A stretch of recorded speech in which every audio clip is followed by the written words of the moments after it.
Philippe, Benoît et Mélanie. Philippe Ray, bonsoir et merci d'être avec nous ce soir. On est également avec Benoît Arnoux qui travaille évidemment chez Philippe Ray, qui est en charge du commercial et des salons, et Mélanie Leblanc qui est en charge de l'éditorial.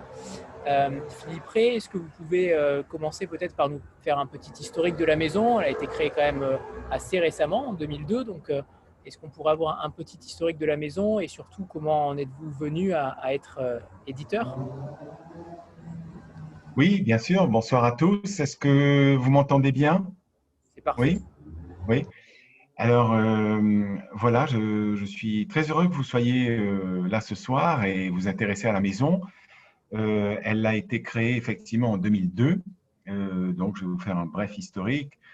C'est pas si récent que ça, Anthony, merci, vous me rajeunissez, mais enfin, ça fait quand même 18 ans maintenant, ce qui, effectivement, par rapport à des maisons, d'autres maisons d'édition, ça apparaît effectivement comme une petite durée, mais c'est quand même beaucoup, parce que tenir 18 ans en littérature générale, c'est plutôt une bonne… on est assez content et on espère que ça durera encore assez longtemps. Alors, la maison d'édition a été créée parce que voilà, j'avais envie de construire une maison qui soit petite, artisanale, proche des auteurs, proche des livres qu'on publie, avec le désir de les défendre, de ne publier que ce qu'on aime et de ne pas faire de la cavalerie. Parce que moi, avant, j'étais dans une autre maison, une maison d'un grand groupe. Et ce qui me gênait beaucoup, c'est de voir les livres se succéder comme ça, les uns après les autres, et se chasser l'un l'autre. On publiait, je ne sais plus, une trentaine de livres par mois, donc ça faisait quand même beaucoup.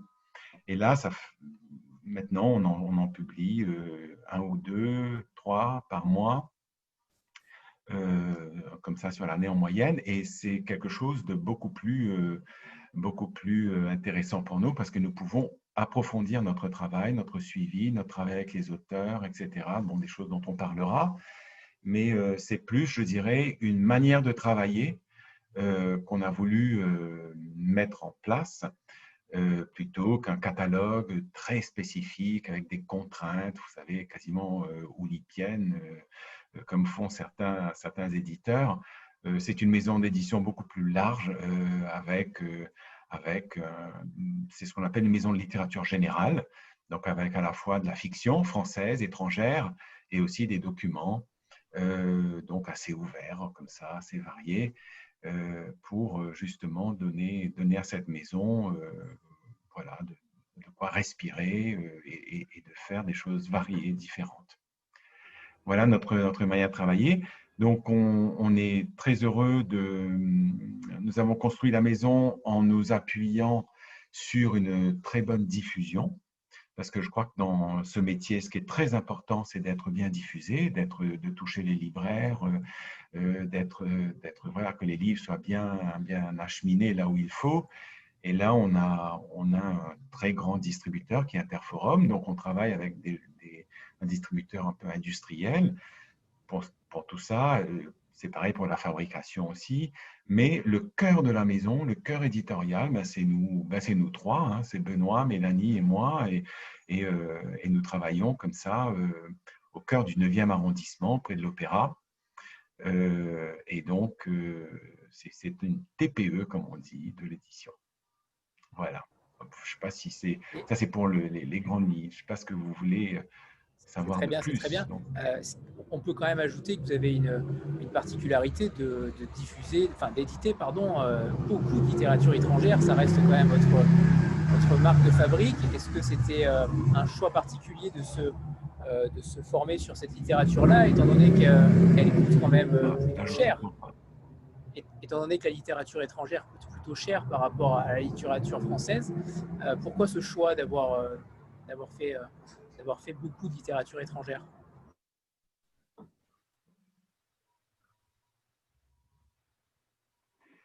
Là, je ne vous ai pas bien entendu. Vous m'entendez maintenant? Oui, c'est bon. Oui. Alors, la littérature étrangère, quand vous êtes un petit éditeur, c'est effectivement plus facile de trouver des auteurs en littérature étrangère qu'en littérature française. Parce qu'en littérature française, d'abord, il y a moins d'auteurs, de bons auteurs, forcément, par la force des choses, parce qu'il ne s'agit que d'un pays, alors que la littérature étrangère, vous pouvez aller puiser dans un vivier beaucoup plus large.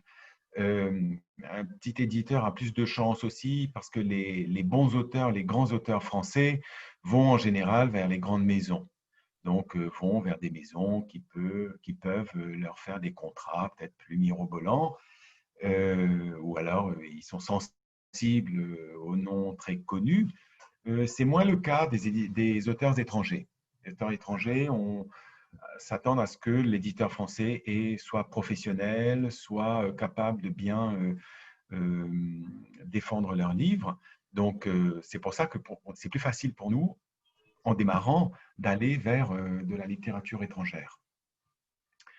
Alors, j'ai eu la chance d'avoir d'emblée, d'ailleurs, le premier livre de mon catalogue, c'est un livre de Joyce Carol Oates, auteur qui est extrêmement important pour nous, puisque non seulement, bon, effectivement, c'était le premier texte publié, c'est un livre qui s'appelait Délicieuse pourriture.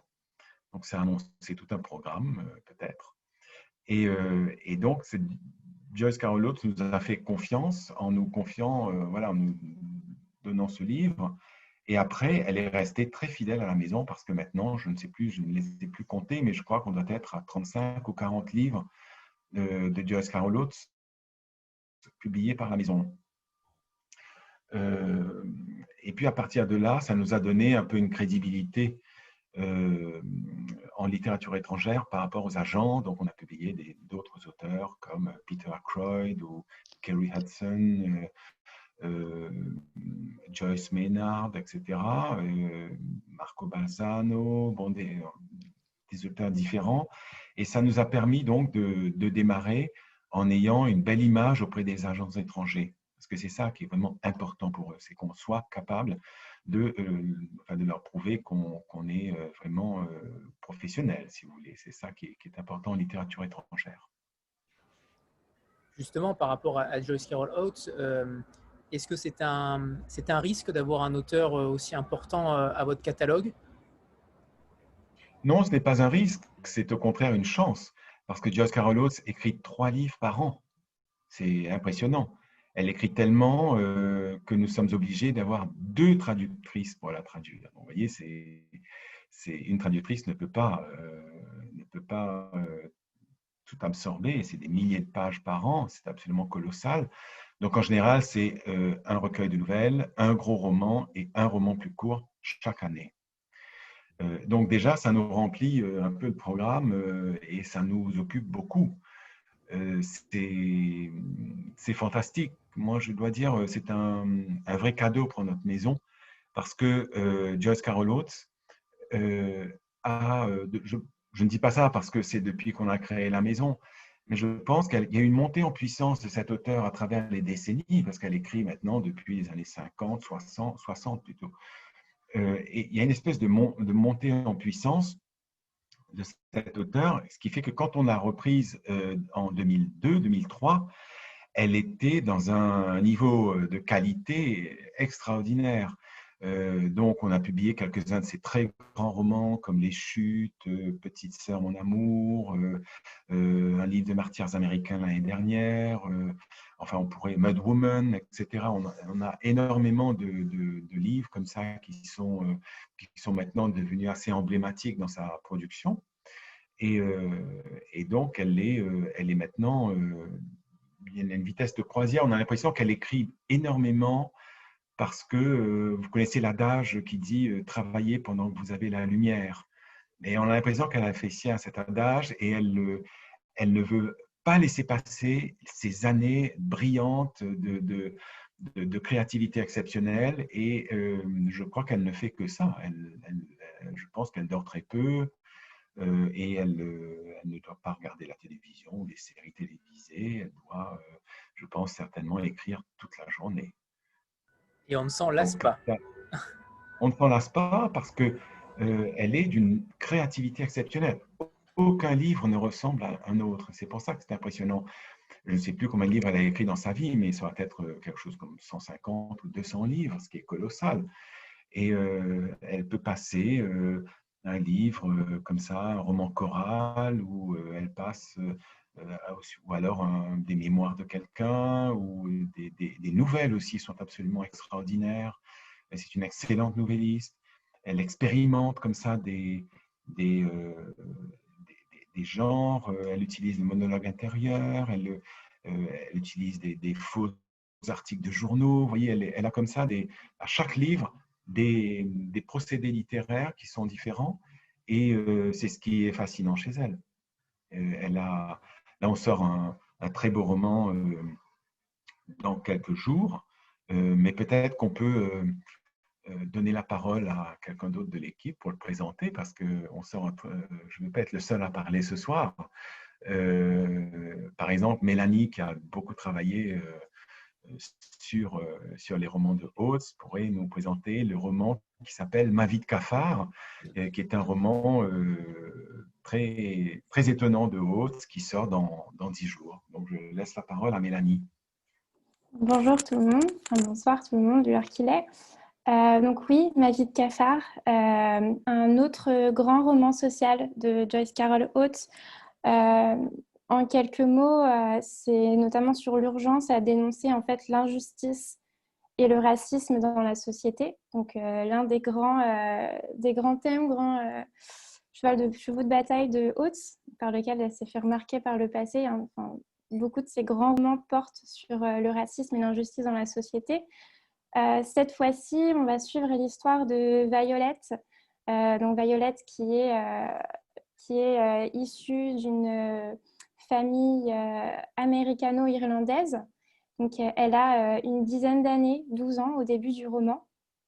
Et en fait, c'est sous forme d'un récit très très bien mené, enfin, comme tous les hôtes, on est toujours dedans dès le départ. En fait, Violette revient sur son passé.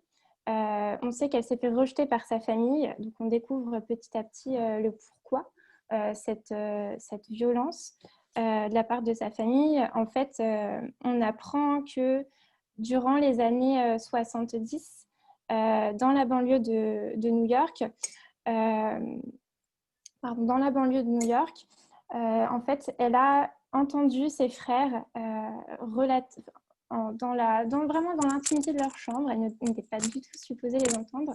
Elle a entendu leurs frères parler d'un crime qu'ils avaient commis. Voilà, donc la couverture que Philippe vous montre à l'écran, juste ici. Très belle couverture. Donc en fait, ses frères ont commis un crime raciste et elle va les dénoncer à la police. Voilà, donc tout ça est à l'origine du rejet par sa famille, ses parents, ses frères et sœurs, mais aussi par sa communauté. Et c'est un récit totalement bouleversant. On va suivre Violette sur à peu près une vingtaine d'années et voir comment elle se construit en fait face à ce rejet de sa famille. Donc, elle cherche une quête identitaire, quelle place trouver dans sa famille, mais aussi dans la société quand on est totalement rejeté et qu'on perd tous ses repères. Voilà, encore un très grand roman sur le racisme. C'est encore une fois la justesse des personnages chez Oates, la psychologie des personnages qui est toujours, oui, c'est ça, très juste, savamment trouvé, savamment travaillé. Donc, voilà. Anne-Sophie? Oui, bonsoir. En fait, moi, j'avais une question sur le catalogue et sur la façon dont il est présenté, parce que j'ai vu effectivement qu'il y avait une partie roman, littérature nationale, plus une partie internationale, et puis j'ai vu des parties qui m'ont interrogée à tombeau ouvert ou fugue. Qu'est-ce que ça représente du coup? Alors, Fugue, c'est une collection de semi-poches. Donc, ce sont des livres que nous avons exploités dans un premier format, à un prix, je dirais, d'un roman qui se situe autour de 20 euros. Et on veut leur donner une deuxième chance dans un format qui sera autour de 9, 10 euros pour élargir un petit peu le public, pour ceux qui ont trouvé trop cher la première édition. Ça fonctionne un petit peu comme les collections de poche le font. Ça c'est notre collection qui s'appelle Fugue. À Joyce tombeau Carol vert, Oates, c'est une d'ailleurs, collection. Joyce Carol Oates a d'ailleurs beaucoup de titres déjà à son actif dans cette collection et il me semble qu'il y en a un qui sort aussi dans quelques jours. Oui, oui, oui, tout à fait.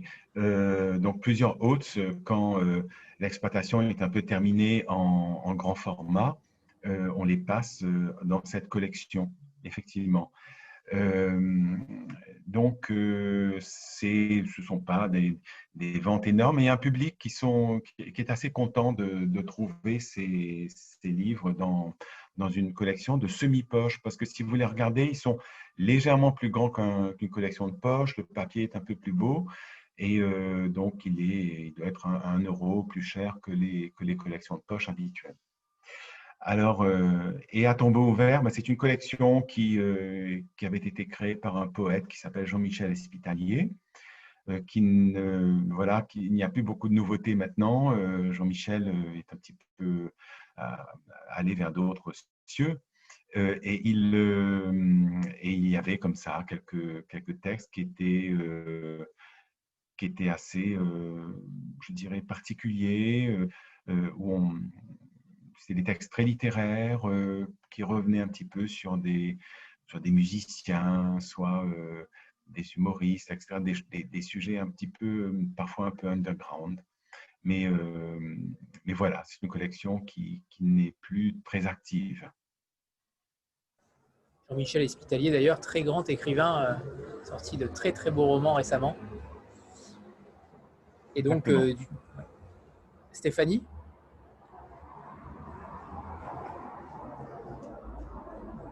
Ça bug apparemment chez Stéphanie. Alors, Jean-Marc? Oui, bonsoir. Alors moi j'ai une connexion instable, je ne sais pas si vous m'entendez bien. C'est limite.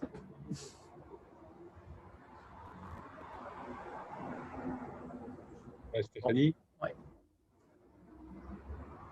Bon, vas-y Jean-Marc. Ah, ouais. Vous m'entendez ou pas parce que j'ai une mauvaise connexion? Ouais, vas-y Stéphanie, essaye. Non, t'entends pas. Bon, Jean-Marc. Bonsoir, merci de cette rencontre et puis d'être là à plusieurs. C'est toujours effectivement particulièrement sympathique. Moi, je voulais revenir un peu sur. J'ai plein de questions, mais la première, c'était justement de revenir sur Joyce Carol Oates et notamment de savoir jusqu'où, sans révéler de secret, mais jusqu'où vous êtes dépendant comme ça. Est-ce que c'est en même temps une opportunité? C'est super d'avoir une telle auteure dans son catalogue, mais est-ce que c'est pas aussi une forte dépendance au bout d'un moment pour la maison d'édition, ou une trop forte dépendance? Alors, certaines années, effectivement, on dépend de Joyce Carol Oates pour faire notre année, notre chiffre d'affaires. Et puis d'autres années, ce n'est pas le cas. C'est-à-dire, vous savez, les équilibres de maisons de littérature comme ça sont assez particuliers. C'est-à-dire que si vous demandez à un éditeur en début d'année de vous exposer son budget, voilà, quels sont les livres qui vont marcher, quels sont les livres qui vont rapporter de l'argent à la maison, et puis à la fin de l'année, vous prenez cette liste et vous comparez avec le réel, vous avez des surprises, toujours des surprises, toujours. Donc, il y a des années où on se dit, ben voilà, Joyce Carol Oates va réussir à nous faire notre année avec tel roman, mais cette année-là, son roman marche un peu moins bien. Parce qu'il faut savoir que les romans de Oates ont des résultats assez variés selon les années. L'année dernière, on a eu des résultats magnifiques avec le livre des Martyrs américains, qui a été un très joli succès. Mais l'année précédente, je ne me souviens plus duquel, parce que il avait un peu moins bien marché. Une année même, il y en avait un qui avait un score très, très, très faible. Heureusement, du coup, on a eu de la chance. C'est assez étrange, hein, ce métier, parce qu'il y a toujours une espèce de facteur chance qui fait que les années où vous avez un Oates qui ne marche pas bien, mais vous avez comme ça à côté quelque chose qui a marché. On ne sait pas très bien pourquoi. Bon, alors effectivement, les années où rien ne marche, ben, c'est un peu rude. Il faut tenir le coup. Mais voilà, on n'est pas si dépendant que ça en termes de chiffre d'affaires, parce qu'on publie une trentaine de titres par an. Et sur cette trentaine, il y a 2 ou 3 autres, je dirais. Donc, il n'y a pas que Joyce Carol Oates. Mais vous avez raison, c'est un auteur important, c'est un auteur phare de la maison, c'est notre bijou, je dirais, littéraire. Donc, on y tient beaucoup. Est-ce que celui de l'année dernière, justement, un livre de martyr américain, alors j'ai dit Watts tout à l'heure, donc ça a fait sourire, mais c'est Oates, bien entendu. Est-ce que donc celui de l'année dernière a vraiment été un très très gros succès, mérité en tout cas parce qu'il était vraiment extraordinaire, mais est-ce qu'il a dépassé vos espérances? Nous avons vendu à peu près 20 000 exemplaires, ce qui est beaucoup pour un roman de littérature étrangère. Nous n'avons pas ces scores-là. En plus, il était gros, il faisait 850 pages, donc déjà avec 850 pages, vous limitez un petit peu votre public, parce que malheureusement, les gens n'ont pas toujours le temps de lire d'aussi gros livres. Mais c'était un livre absolument inouï. Vous le commenciez, vous ne pouvez plus l'arrêter. Sur la question de l'avortement, et Oates a réussi le tour de force de raconter le meurtre d'un médecin avorteur par un illuminé, enfin un illuminé, elle ne le présente pas comme ça, par quelqu'un qui pense qu'il faut empêcher ces médecins de continuer à massacrer des enfants dans sa terminologie. Et donc, à partir de ce meurtre, Oates va remonter du côté du tueur et du côté de la victime et retracer la genèse de ce crime, pourquoi ça a eu lieu et quels sont les processus intellectuels ou idéologiques, etc., qui ont fait que ces deux personnes se soient retrouvées là, l'une tuant l'autre. Et ce qui est fabuleux, c'est qu'à aucun moment, l'auteur ne prend parti. Et ça, c'est la force de ce livre. C'est-à-dire qu'elle va faire comprendre au lecteur qu'est-ce qui se passe, parce que c'est un phénomène, c'est un problème de société très important aux États-Unis aujourd'hui. Et les deux blocs sont comme ça très violemment érigés l'un contre l'autre, et avec vraiment des rigidités idéologiques qui sont absolument insurmontables. Et elle essaie d'expliquer ça, d'expliquer pourquoi on en est arrivé là, mais on ne saura pas, au bout du livre, ce que pense Joyce Carol Oates de la question. Nous, on le sait parce qu'elle s'est exprimée déjà par ailleurs sur la question, mais dans le livre, et c'est ça la force de cet auteur, on ne sait pas ce qu'elle pense. Et c'est un très, très, très grand roman. Je pense que si on veut comprendre le débat autour de l'avortement aujourd'hui aux États-Unis, il faut absolument lire ce livre. Alicia? Bonsoir, vous m'entendez? C'est bon. Oui. Ouais, super, désolée. Écoutez, je suis ravie d'être là avec vous tous. Moi, j'aimerais parler littérature française avec vous. Est-ce que c'est une volonté, enfin j'ai un peu deux questions en une. Est-ce que vous avez la volonté de le développer, même si c'est plus difficile, on va dire? Et est-ce qu'en termes de travail d'éditeur aussi, vous trouvez que c'est plus complexe? Je trouve que vous avez des titres assez personnels dans le catalogue, et je pense notamment à Sophie Dole, qui écrit sur des choses extrêmement intimes. Et du coup, comment est-ce que ça se passe le travail dans ces cas-là avec l'auteur? Et je rajouterais, Alors, Philippe, oui. que maintenant que vous êtes un éditeur quand même très reconnu, au bout de 18 ans, est-ce que c'est peut-être plus facile pour vous d'envisager de la littérature française, contrairement au départ? Oui, bien sûr, bien sûr. C'est beaucoup plus facile aujourd'hui et on reçoit pas mal de manuscrits. Les manuscrits sont de qualité, voilà, comme dans toutes les maisons, un peu variable. Il y en a qui conviennent un peu plus à la maison que d'autres. Nous recevons des manuscrits. Nous avons des amis qui nous font circuler des textes aussi. Alors justement, je ne souhaite pas trop en faire trop parce que le but de la maison, comme je vous expliquais au début, c'est de contenir une production. On ne peut pas non plus se mettre à faire de la cavalerie. Donc, nous essayons de vraiment sélectionner les textes pour qu'ils soient de qualité, des choses qui vraiment nous intéressent, nous touchent, quoi. Le cas de Sophie Dole est un cas très intéressant parce que Sophie Dole, j'ai eu son premier manuscrit, c'était qui s'appelait Camille mon envolée. Et Camille mon envolée, c'était un texte d'une mère qui avait perdu sa fille unique à l'âge de 16 ans, emportée en 2 jours. 2 jours avant sa mort, elle était en parfaite santé. Et en 2 jours, elle a été emportée par une bactérie, quelque chose de rarissime. Ça n'arrive jamais, ce genre de choses. C'est tombé sur la fille de Sophie. Et pour elle, ça a été d'une violence absolue.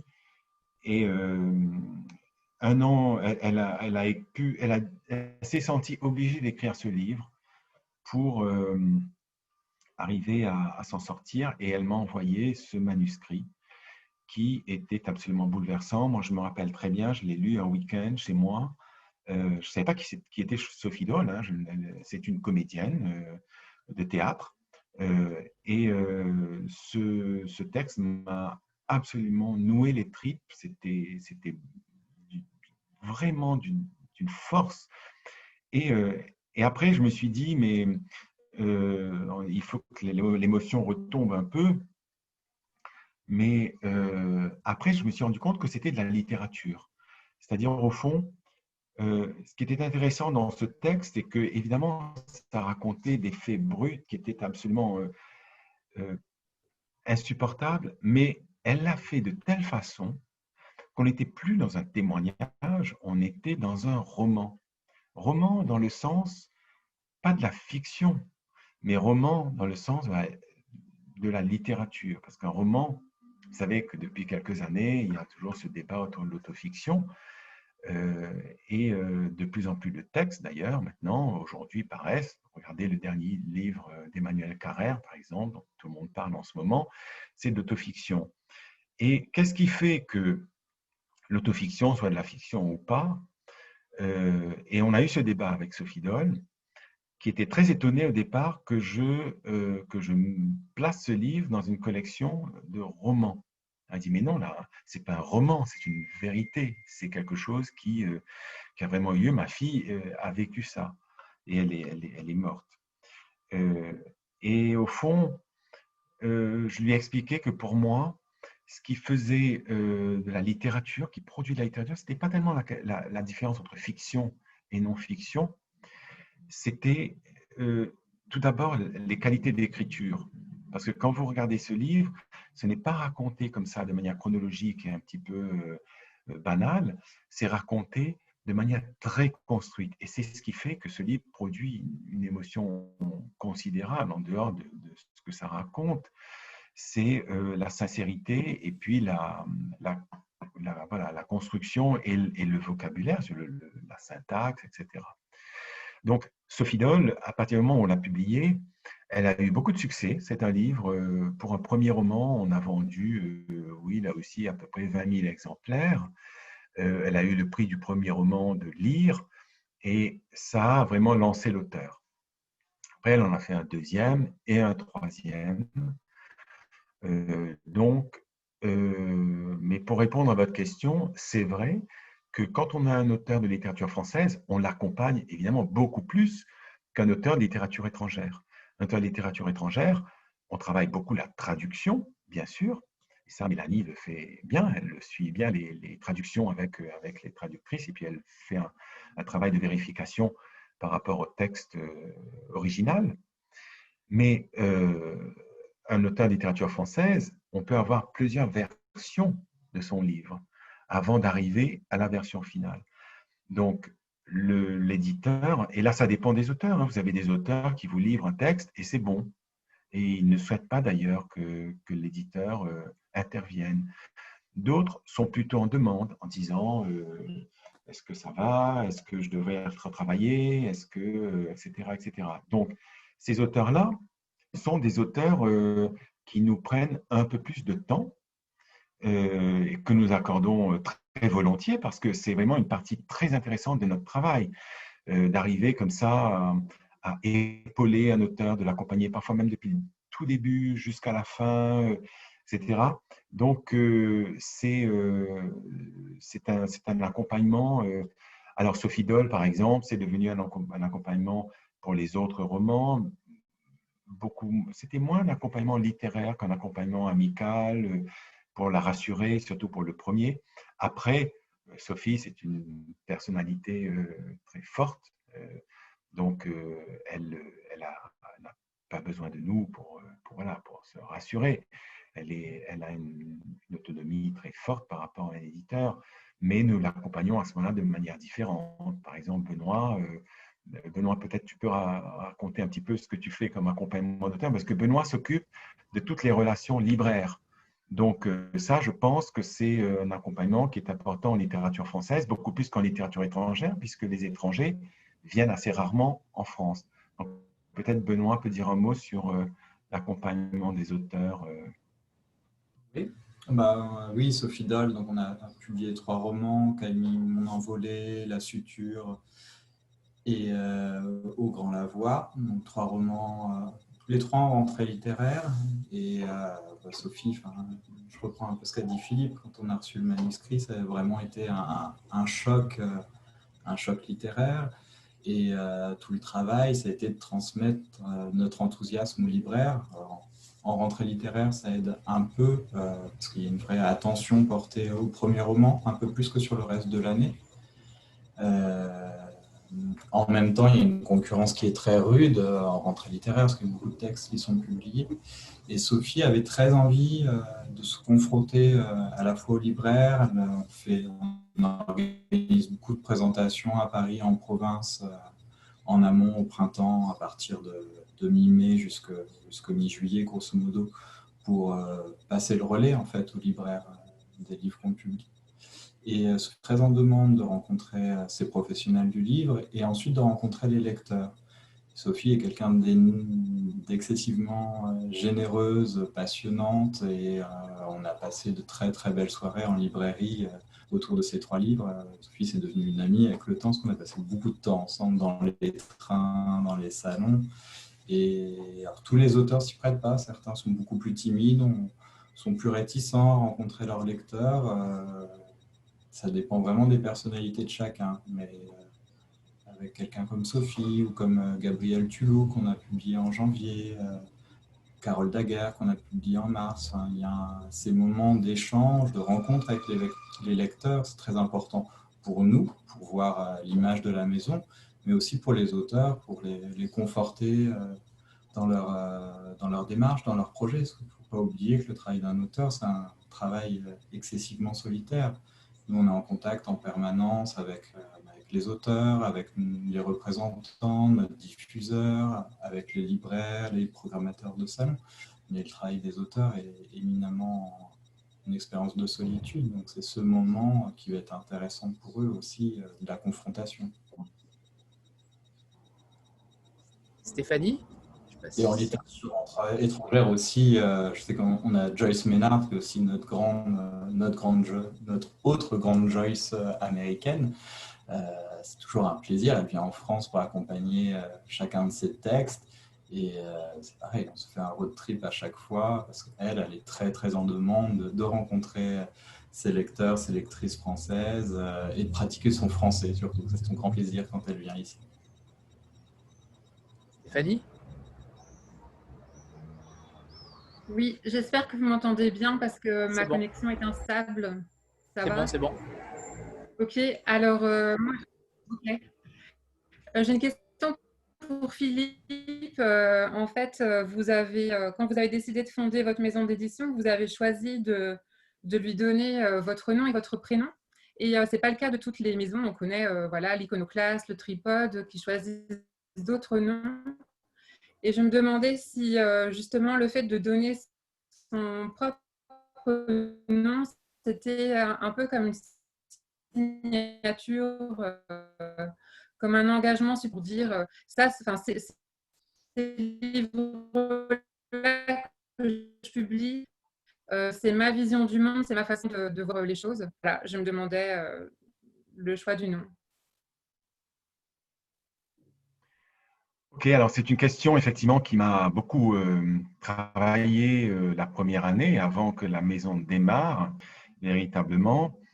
Euh, C'est-à-dire, au départ, je ne voulais pas donner mon nom à cette maison. Et j'ai commencé à chercher des noms. J'avais une liste à un moment de 200 noms.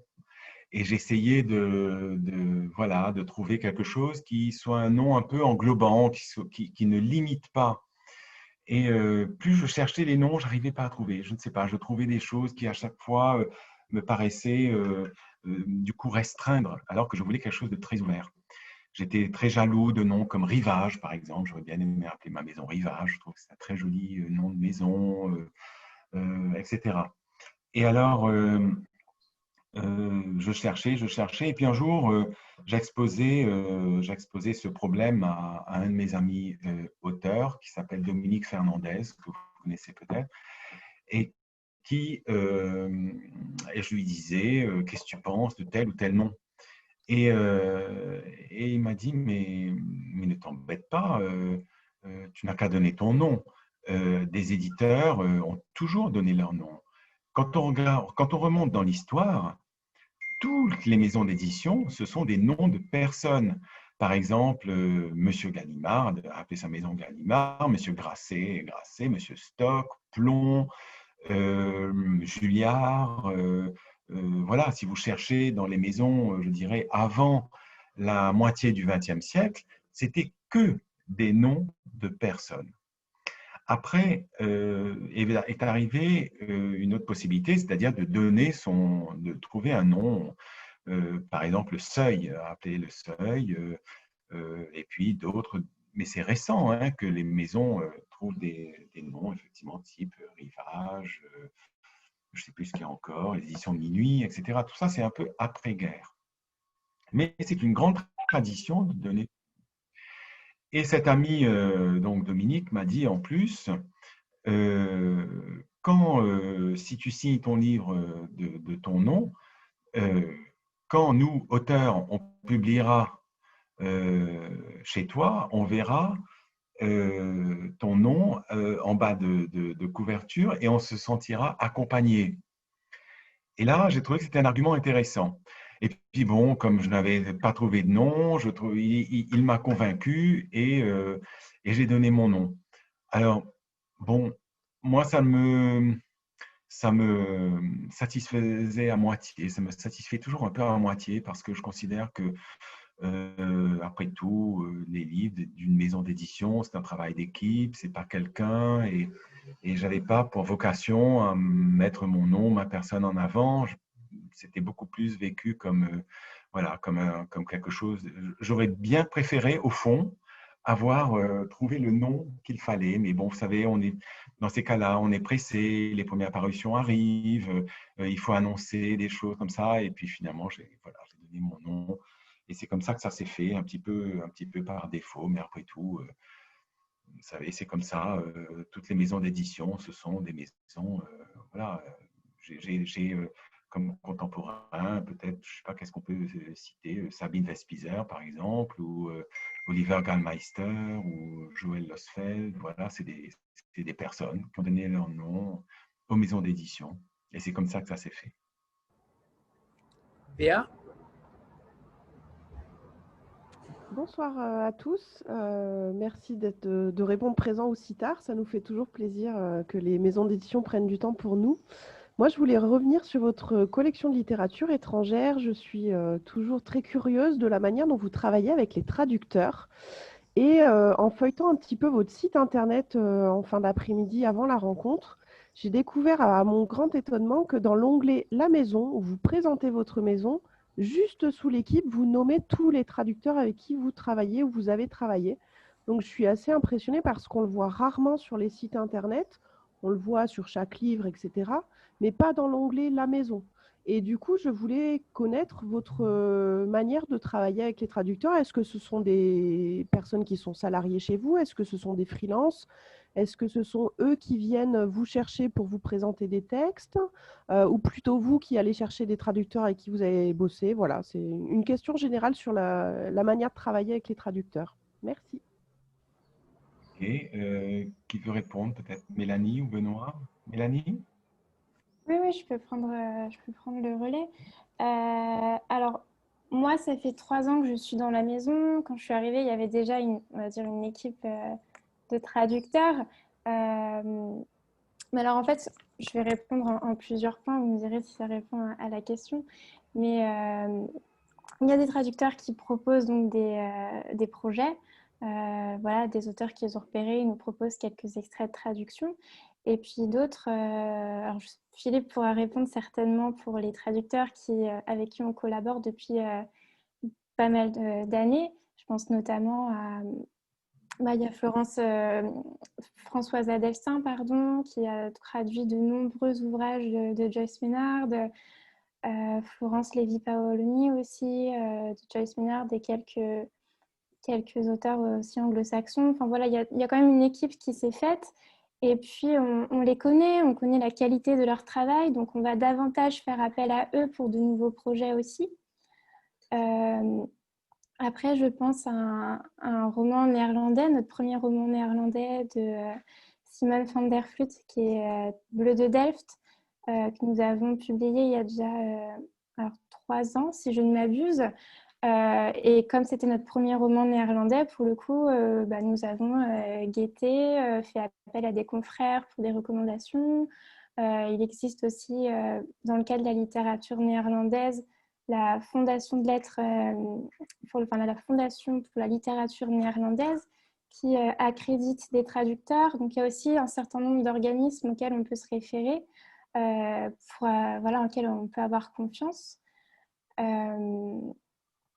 Donc voilà, et par le biais de cette fondation, nous avons eu le contact de Guillaume de Neubourg, avec qui nous travaillons maintenant depuis déjà 3 ouvrages de Simon van der Vloed, donc Bleu de Delft le premier, Neige rouge l'année suivante, et puis cette année La maîtresse du peintre.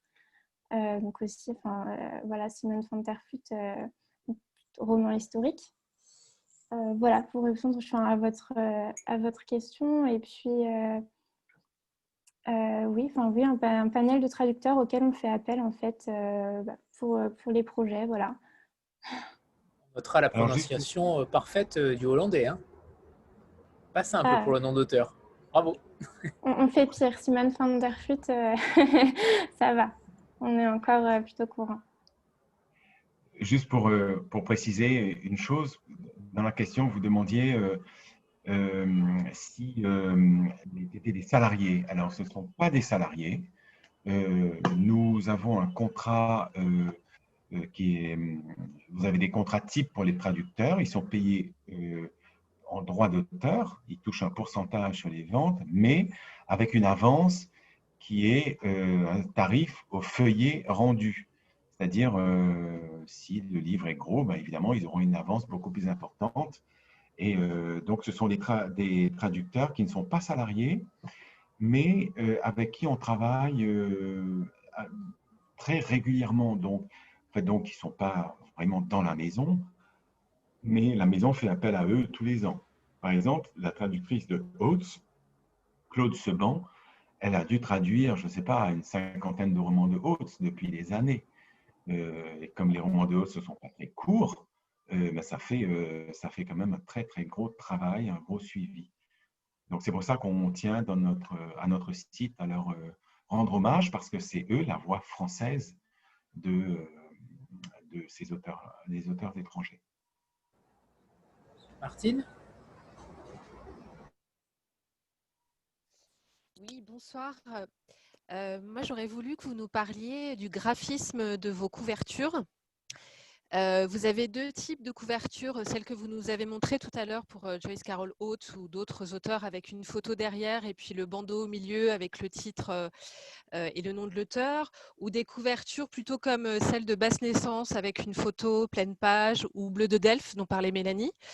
Alors, c'est toujours un graphisme effectivement très, très élégant. Donc, moi, je voulais savoir comment vous choisissez les illustrations de vos romans. Est-ce que les auteurs ont leur mot à dire? Est-ce que vous avez des graphistes qui vous proposent des illustrations ou des images? Voilà, merci. Oui, alors ça, c'était un chantier pour nous il y a, je ne sais pas, 6 ans, je crois, 7 ans. Nous avons décidé de chercher et de mettre au point une couverture de littérature, que ce soit française ou étrangère.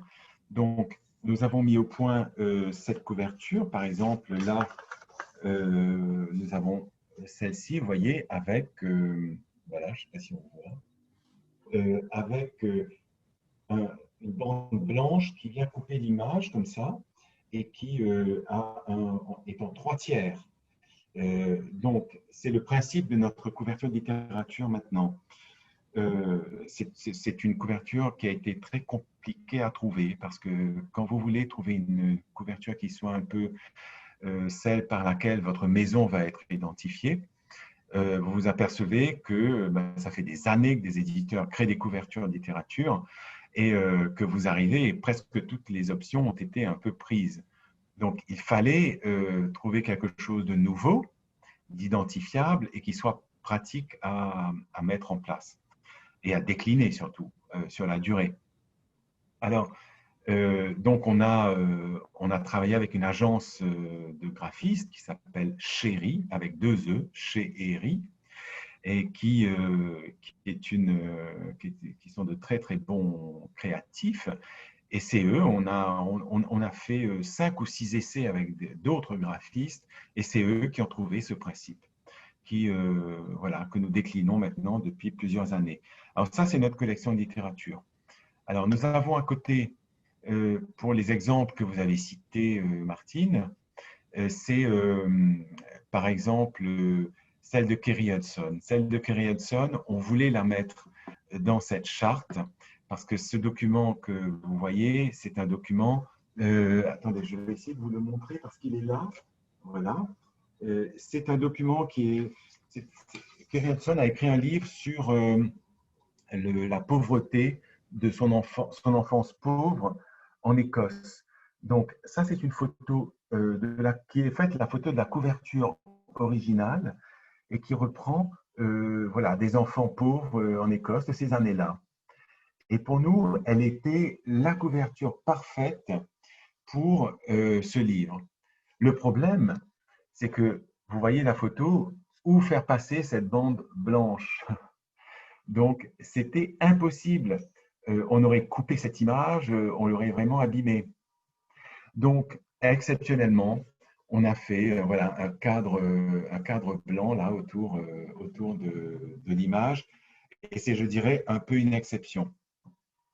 Dans le cas des romans hollandais, Bleu de Delft et Neige rouge et La maîtresse du peintre, là, nous avons des couvertures pleine page qui sont, voilà, je crois que j'ai le dernier là,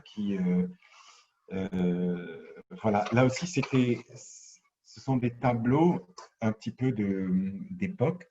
Ça, par exemple, c'est un magnifique roman où Simon van der Vlugt, vous voyez comment ça s'écrit, van der Vlugt, a écrit l'histoire de la maîtresse de Rembrandt.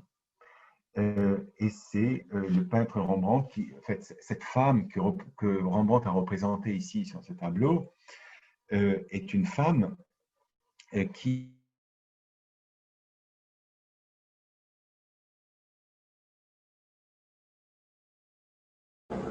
On a perdu Philippe ou pas? Tout à l'époque Rembrandt.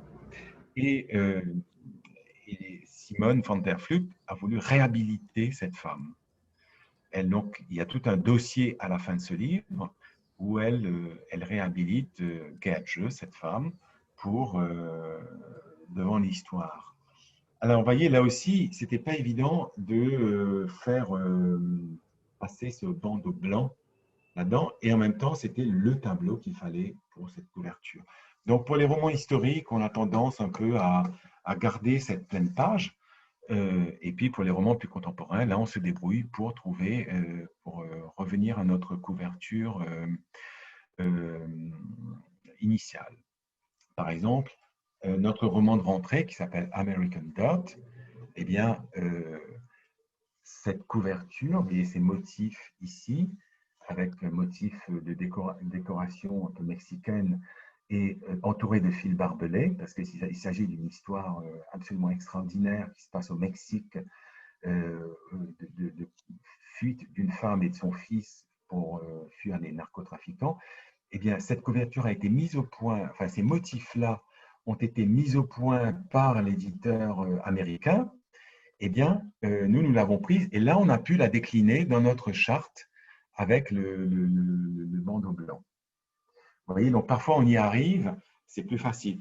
Sinon, dans l'ensemble, nous demandons à l'agence Chéri, qui sont de très bons professionnels, de chercher les documents. Donc, ils nous proposent comme ça plusieurs documents. Parfois, on trouve tout de suite. Parfois, on demande 1, 2, 3 vagues de recherche. C'est pas toujours facile, mais on y accorde beaucoup d'attention parce que la couverture, c'est vraiment important. En librairie, il y a tellement de livres sur les tables. Donc, il faut qu'elle soit attirante, qu'on ait envie de lire le livre, qu'elle soit parlante, qu'elle soit en accord avec le contenu. Donc, vous voyez, il y a toute une série de prérequis comme ça pour des couvertures et ça nous demande un travail vraiment de recherche et nous y consacrons du temps et nous essayons de le faire un peu en amont, de faire en sorte que les couvertures soient aussi appréciées des auteurs. Hein. Vous savez que les auteurs étrangers, par exemple, on est supposé leur demander leur autorisation. Et les auteurs français, on leur présente toujours la couverture. Moi, je n'ai jamais publié une couverture sans avoir l'accord des auteurs, parce que c'est la moindre des choses qu'ils soient heureux de la couverture qu'on leur propose pour leur livre. Donc, c'est extrêmement important et on y consacre du temps, oui. Lou ? Bonsoir. Tout d'abord, merci beaucoup pour cet échange qui est super intéressant. Alors, j'avais 2 questions. Il y en a une qui va rejoindre ce dont on a parlé avant, qui concerne Joyce Carol Oates. Je pensais à d'autres maisons d'édition qui, des fois, ne décident pas en fait de suivre entièrement leur auteur. Donc, je me demandais si vous aviez jusqu'ici décidé de traduire absolument tous les Oates. Et si c'est quelque chose que vous envisagez de continuer, ou est-ce qu'il pourrait éventuellement être question de ne pas traduire un texte une fois parce que, pour une raison ou pour une autre, parce que ça ne correspond pas à un souhait éditorial. Donc voilà, c'est une première question. Et deuxième question qui concerne votre rentrée littéraire, si je ne m'abuse, avec le titre « La vie comme un livre », qui m'intrigue beaucoup. Et donc, je me demande un petit peu ce qui vous a amené à le publier. Et est-ce que c'est un livre qui parle d'un parcours dans le secteur éditorial. Et je me demandais s'il y avait un rapport, évidemment, avec votre propre parcours. Voilà, merci beaucoup. Alors, merci, ce sont 2 questions très intéressantes. La première est très importante pour un éditeur, c'est la fidélité à ses auteurs. Il est évident que quand on a un auteur, une auteure comme Joyce Carol Oates, on la suit, quoi qu'elle écrive. C'est pour moi probablement la plus grande auteure américaine aujourd'hui. Je pense que si demain le prix Nobel se décidait à l'attribuer à un auteur américain, ce serait elle. S'il y avait une justice avant, on aurait pu discuter entre elle ou Philip Roth. Maintenant que Philip Roth est hélas plus de ce monde, je pense que ça devrait se jouer entre Joyce Carol Oates et Joyce Carol Oates, quoi, s'il y a une vraie justice littéraire. Mais bon, c'est avec les Nobel, ils ont eu la fantaisie de le donner à Bob Dylan, qui d'ailleurs était le premier surpris et le premier presque fâché d'avoir ce prix. Donc c'était un énorme faux pas. Je pense que le jury Nobel regrette amèrement. Alors, quand on a affaire à un auteur comme Joyce Carol Oates, on publie tout ce qu'elle publie. Et d'ailleurs, ils le savent, ses agents le savent, nous prenons tout. Récemment, on m'a même proposé un recueil de poèmes de Joyce Carol Oates. Et vous savez que les poèmes, les recueils de poèmes ne se vendent absolument pas. C'est impossible. Les recueils de poésie, c'est peut-être 100 exemplaires au mieux en librairie. Et bien là, nous l'avons acheté, nous allons le traduire et le publier dans 1 an et demi, 2 ans. Donc, nous achetons tous les recueils de nouvelles, tous les romans et tout ce qu'elle écrit au fond, tout ce qu'elle écrit. Donc, et nous en redemandons parce que c'est toujours excellent et le recueil de poèmes est très beau. Moi, j'ai été bouleversé par un très long poème sur Marlon Brando là-dedans et voilà, je me suis dit, rien que ce poème-là mérite que le livre soit publié. Donc ça, c'est ce qu'on appelle une politique d'auteur et tous les éditeurs, je dirais les éditeurs qui travaillent sur le long terme, publient tous les livres donc, de chaque auteur important qu'il a envie de suivre. La deuxième question, c'était, oui, La vie comme un livre. Alors, La vie comme un livre, c'est un essai, c'est un magnifique essai d'un de notre confrère qui s'appelle Olivier Bétourné. Alors, Olivier Bétourné a été pendant 40 ans éditeur. Il a commencé au Seuil, puis il est allé chez Fayard, chez Albin Michel. Il est revenu au Seuil en 2006 ou 2008, je crois, pour diriger le Seuil. Il a été PDG du Seuil jusqu'à l'âge de la retraite qu'il a prise il y a 2 ans. Alors, c'est quelqu'un que je connais depuis très longtemps. Et quand il m'a contacté en décembre en me disant, voilà, j'ai écrit mes mémoires d'éditeur, est-ce que tu veux publier ça? Et moi, j'étais intrigué, bien sûr. Moi, j'aime beaucoup les mémoires d'éditeur. Évidemment, quand vous êtes dans un métier, ça vous intéresse toujours de voir comment des confrères ont pratiqué leur métier pendant toutes ces années. Donc, je lui ai demandé son manuscrit qu'il m'a envoyé et j'ai été très fortement impressionné par ce texte. Parce que d'abord, il a fait un travail colossal. C'est 40 ans d'édition. Il a gardé tous ces documents depuis 40 ans. Il a même la lettre qu'il a écrite au Seuil en 1977 pour demander un stage. Vous voyez à quel point il a tout gardé. Et puis tous les mails, tous les échanges, toutes les lettres. Il m'a expliqué qu'il avait mis 3 mois à classer tous ces documents. Et après, il a rédigé, il a travaillé 4 heures par jour pendant je ne sais pas, 1 an et demi, quelque chose comme ça. Et ça donne un texte de 800 pages, je crois, ou 600 pages, je ne sais plus. Et c'est un gros livre absolument passionnant.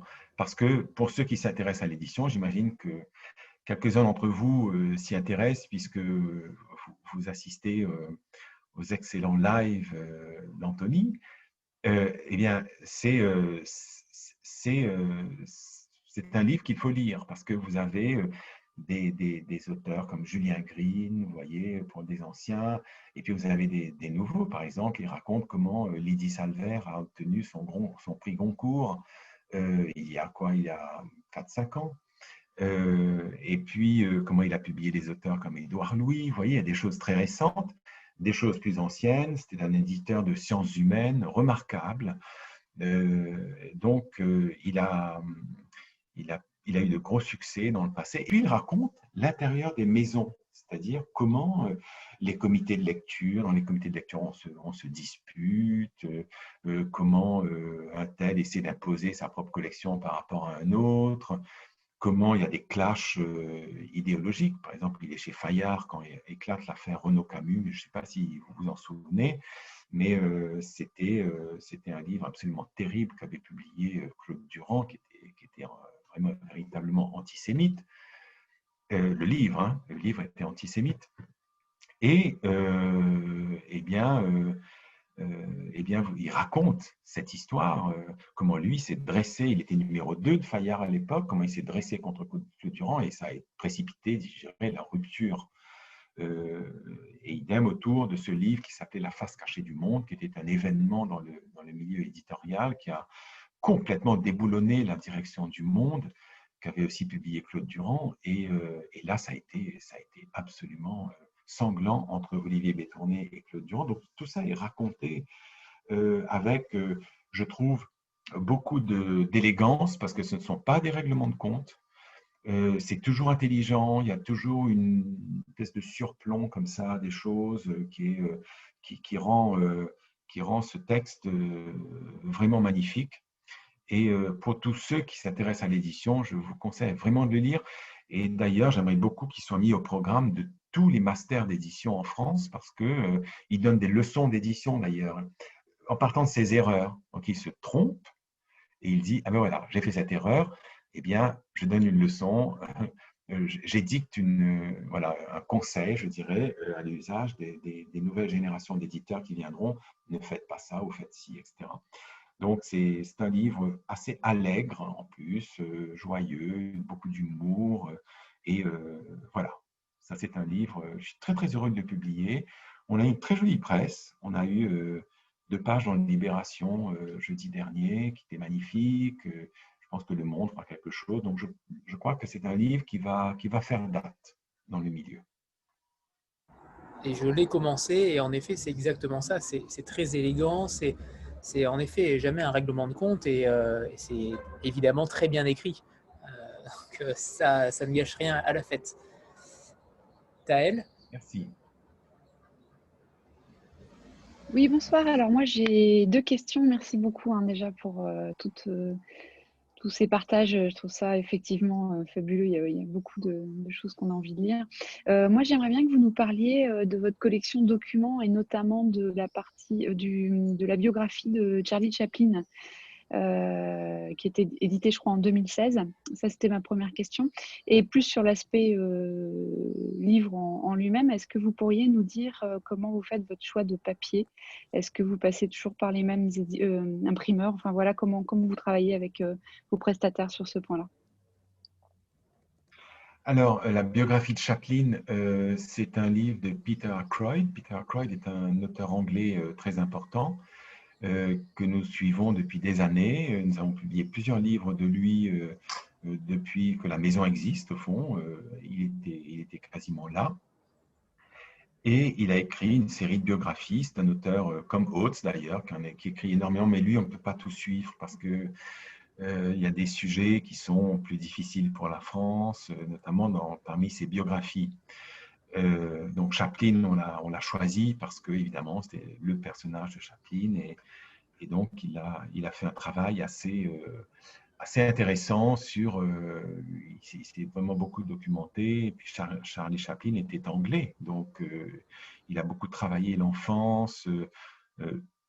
Comme Peter Ackroyd connaît très bien Londres, il a resitué toute cette enfance et cette jeunesse de Chaplin dans un contexte de Londres, un contexte londonien. Et ça, je pense, c'est l'apport principal de ce livre. Alors, la question sur le papier.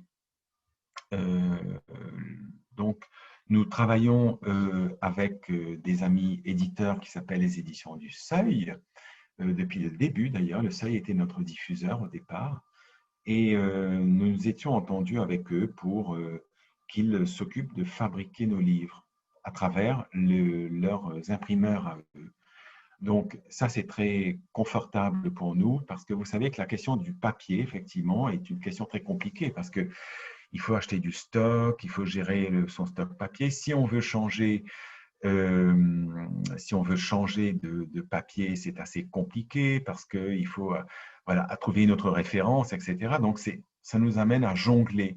Alors, nous, ce que nous faisons, nous passons à travers le service de fabrication du Seuil, comme ça, on n'a pas de papier à gérer. Et c'est eux qui gèrent leur papier et nous, on va piocher dans leur stock de papier. Comme on est beaucoup plus petit qu'eux, on arrive à avoir le papier dont on a besoin. Et donc, c'est un choix. Comment on choisit notre papier? Ben, c'est très simple. C'est à peu près les mêmes types de papier. On a un très beau papier pour nos romans et nos documents, qui est un papier qui s'appelle le Médiopaque, qui est très légèrement teinté, qui est un papier, ce qu'on appelle un bouffant, donc qui a un peu de volume, et à comparer par exemple aux papiers couchés, qui sont les papiers des beaux livres, qui sont des papiers assez brillants. Et donc, nous utilisons surtout ce papier bouffant. Nous n'avons pas énormément de références différentes.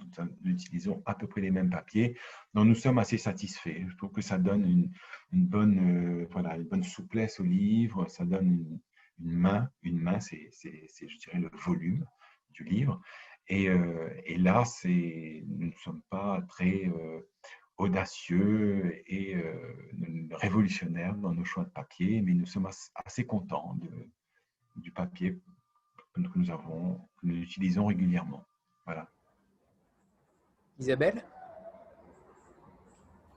Oui, bonjour à tous les trois. Merci, merci pour ces rencontres, parce que c'est toujours des super moments où on découvre plein de choses sur vos métiers. Et alors, moi, j'ai découvert votre maison essentiellement grâce au prix Sésame, parce que vous êtes souvent très bien représentés. D'ailleurs, vous avez eu le premier prix avec Aquarena, je crois, il y a 2-3 ans. Et voilà, donc après, il y en a plusieurs autres que j'ai découverts comme ça. Et moi, ma question, du coup, c'était si j'ai bien compris, alors arrêtez-moi si je me trompe, mais j'ai bien compris, vous êtes essentiellement tous les trois. Comment vous vous répartissez du coup les tâches? Est-ce que vous avez chacun des choix éditoriaux? Enfin, est-ce que vous choisissez ensemble? Est-ce que vous choisissez chacun? Est-ce que vous confrontez vos choix? Est-ce que voilà, comment vous vous répartissez un peu les tâches, et notamment au niveau de la ligne éditoriale? Alors, la ligne éditoriale, elle est assez souple parce que ça dépend un petit peu des opportunités. Vous savez que quand vous êtes éditeur, que vous avez un programme, surtout un petit éditeur, vous ne pouvez pas avoir une ligne éditoriale trop figée parce que sinon, vous allez, sauf si vous publiez 2-3 livres par an. Donc, il y a des livres qui arrivent à la maison, qui sont proposés. Vous avez des manuscrits, vous avez etc. Et eh bien, on les lit,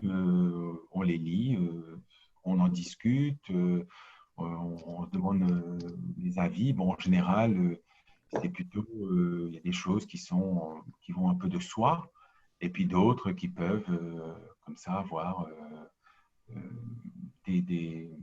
donner lieu un peu à des discussions. Est-ce qu'on publie ça? Est-ce qu'on voilà, on discute un peu entre nous. On a quelques lecteurs aussi, qui est un métier dont on parle peu, mais qui sont des personnes à l'extérieur de la maison qui nous font des fiches de lecture. Nous avons des stagiaires aussi. Parfois, nous avons des stagiaires assez intéressants qui nous font des notes de lecture, qui nous disent, voilà, ça c'est bien. Parce que le problème des lectures, c'est que ça prend énormément de temps, comme vous imaginez, surtout quand c'est en langue étrangère. Donc, on ne peut pas tout lire de ce qu'on reçoit. Donc, on élimine assez vite certains manuscrits parce qu'on voit assez vite que ce n'est pas pour nous. Et puis, pour ceux qui peuvent être pour nous, ben, on confie plutôt à des lecteurs extérieurs parce que ça prend du temps. Et ensuite, en fonction de ce que disent les lecteurs extérieurs, on les lit nous et on discute.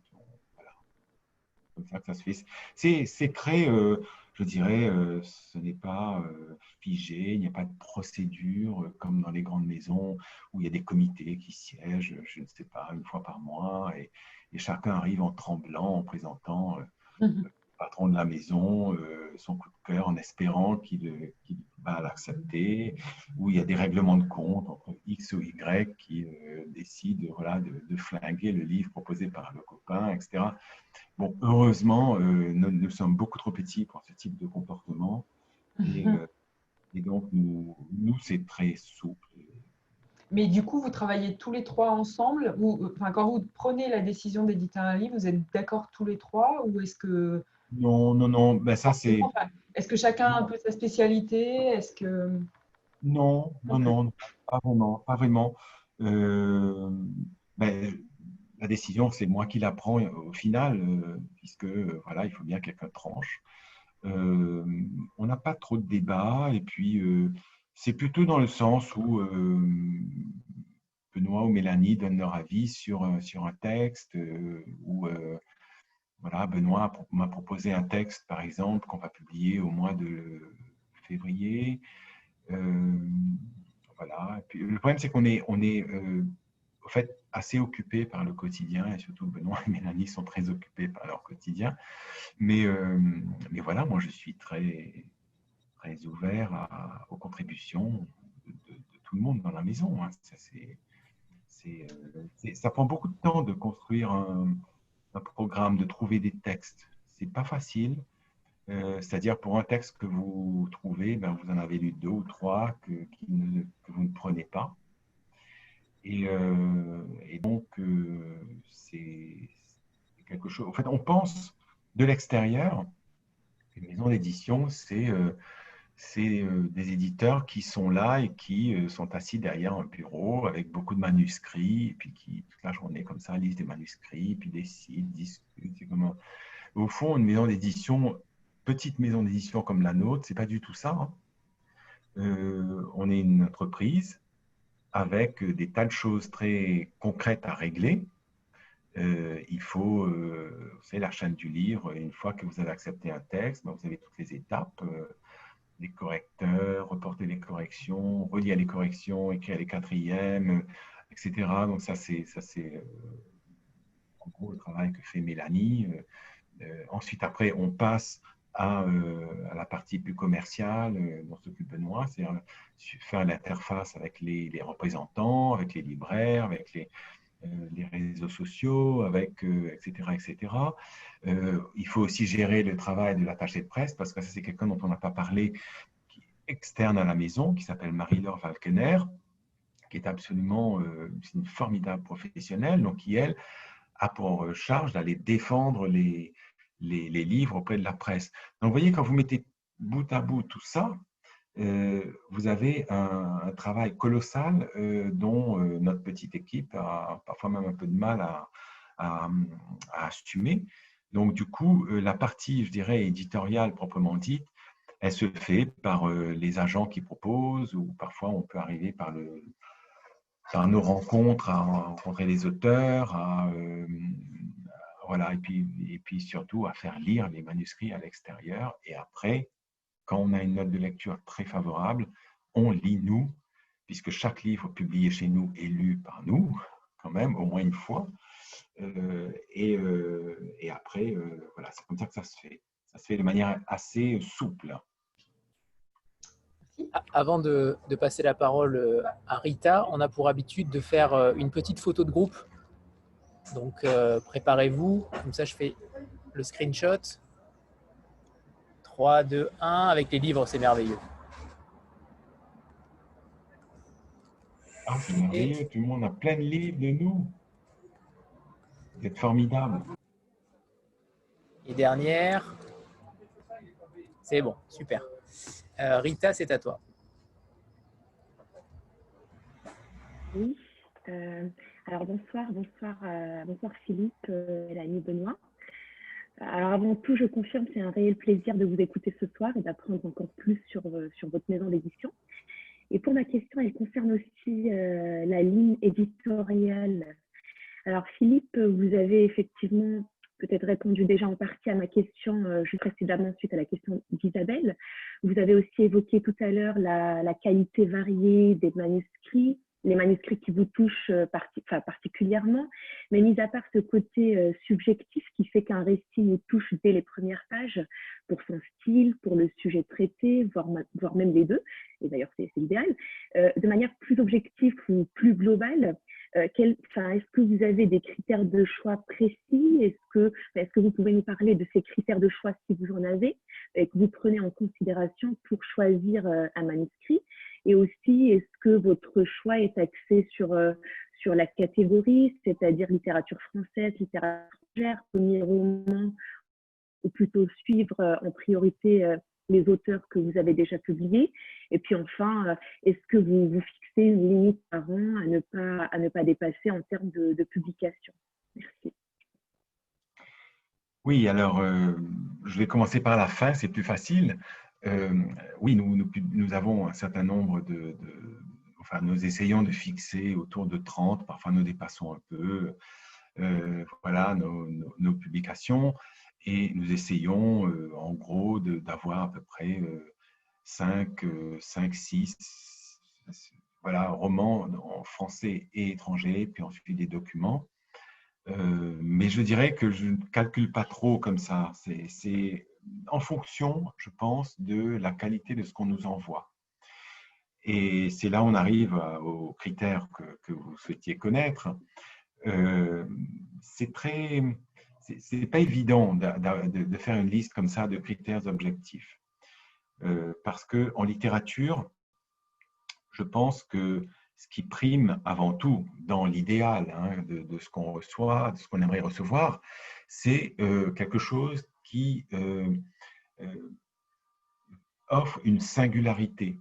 C'est-à-dire qu'un auteur ou une auteure sont intéressants par la nouveauté qu'ils apportent dans leur écriture, dans leur regard sur le monde aussi, dans leur univers.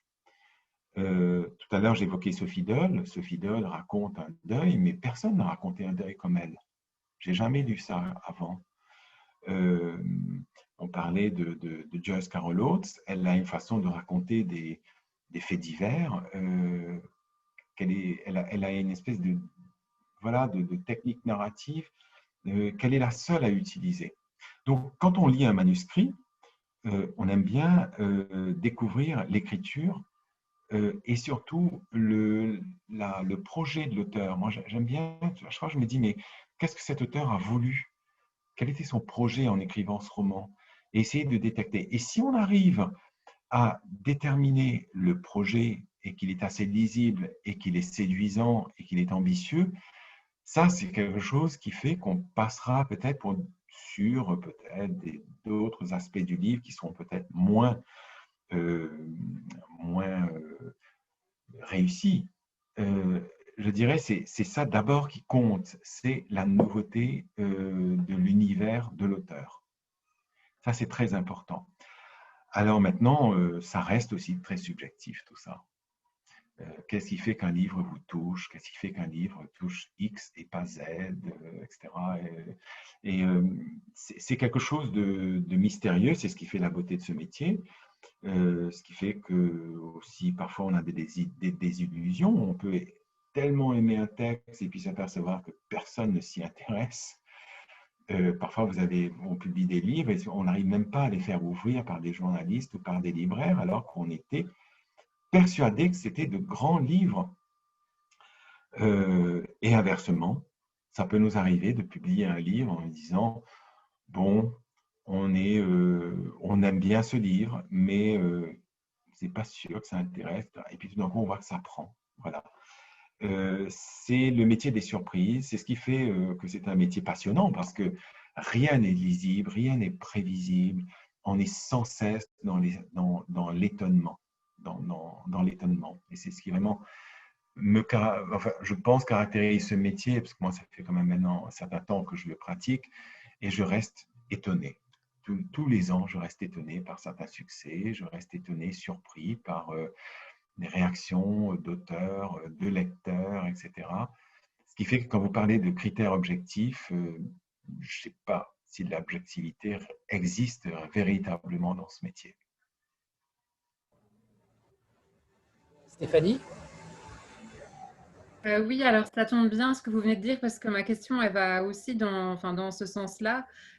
Donc Proust disait que la lecture est une amitié et je me demandais si l'édition l'est aussi, c'est-à-dire que quand vous recevez un manuscrit, est-ce qu'il faut une sorte de coup de foudre amical pour être séduit et est-ce que et donc c'est quand même assez particulier cette relation qui s'établit à partir des mots seulement au départ. Donc est-ce qu'il faut que vous ayez ce coup de foudre là pour pouvoir vous dire je vais éditer ce manuscrit? Est-ce qu'on peut parler d'amitié en quelque sorte par rapport à l'édition? sais pas si mes collègues veulent répondre. Mélanie ou Benoît? Je veux bien essayer de répondre. Allez. Je pense qu'en effet, que ce soit Philippe, Mélanie ou moi, ou même Marie-Laure aussi, notre attachée de presse, chaque livre, c'est une rencontre, pour reprendre ce que disait Philippe, une rencontre avec un univers. Donc forcément, il y a une grande bienveillance. Il y a une grande bienveillance de la part des auteurs de nous envoyer leurs livres, de nous les confier de ce côté-là. Et il y a une grande bienveillance de notre côté pour les accompagner, réussir à transmettre leurs projets, ce qu'ils ont voulu dire, ce qu'ils ont voulu faire passer à leurs lecteurs. Donc, amitié, oui. Dans les faits, à force d'accompagner les auteurs en librairie, en province, de passer des soirées avec eux, la plupart, c'est devenu des amis. Donc, je ne sais pas à quel moment l'amitié démarre, mais je pense qu'on n'est pas loin du moment où on lit le manuscrit pour la première fois. Ouais, c'est une question d'amitié. Je ne sais pas si Mélanie et Philippe sont d'accord avec moi. Ah, si, moi tout à fait. Après, ma période de travail avec les auteurs est un peu plus brève. J'arrive après Philippe, avant Benoît. Et je ne sais pas si amitié est très juste pour ma part, mais certainement une relation amicale où s'installe la bienveillance et l'écoute mutuelle d'ailleurs. Puisqu'il m'arrive de faire aussi quelques séances de travail avec les auteurs qui sont très à l'écoute des suggestions que mes correctrices ou que moi nous pouvons faire sur leur texte. Et c'est réciproque. Moi, je suis toujours étonnée déjà de la bienveillance qu'ils ont envers nous en tant qu'éditeurs. Et puis étonnée de la simplicité en fait qui s'installe dès le départ. C'est toujours oui, quasiment toujours comme une évidence avec les auteurs. Pour ma part, voilà. Alors, on touche là aussi aux relations entre auteurs-éditeurs qui n'ont jamais été simples. Bon, je pense que vous parliez du coup de foudre pour un texte, mais il y a aussi après, derrière, le coup de foudre ou l'amitié qu'on peut avoir pour les auteurs. Ça, c'est quelque chose qui est très variable selon les cas. On ne peut pas s'entendre évidemment avec tout le monde, et tout le monde ne peut pas s'entendre avec nous, ou avoir des coups de foudre ou des amitiés, etc. Donc, c'est quelque chose qui se fait, qui ne se fait pas. Nous, on essaie d'avoir quand même des rapports très amicaux avec nos auteurs. Je pense que c'est le propre aussi des petites maisons, c'est que vous avez plus de temps, vous avez une sorte d'alchimie qui est plus facile parce qu'on est disponible aussi. On est très, très disponible pour eux. Et par exemple, Benoît disait tout à l'heure qu'il passait, lui, beaucoup de temps dans les trains avec les auteurs pour aller en librairie. Eh bien, c'est sûr que ça fait des heures et des heures où on est proche d'eux et on apprend à les connaître, à les apprécier, à les aimer, au fond. Donc, ce sont des rapports parfois aussi un peu passionnels, parce qu'il faut savoir que, bon là, si on entre dans le rapport auteur-éditeur, on pourrait y passer toute la soirée, parce que c'est un rapport extrêmement complexe.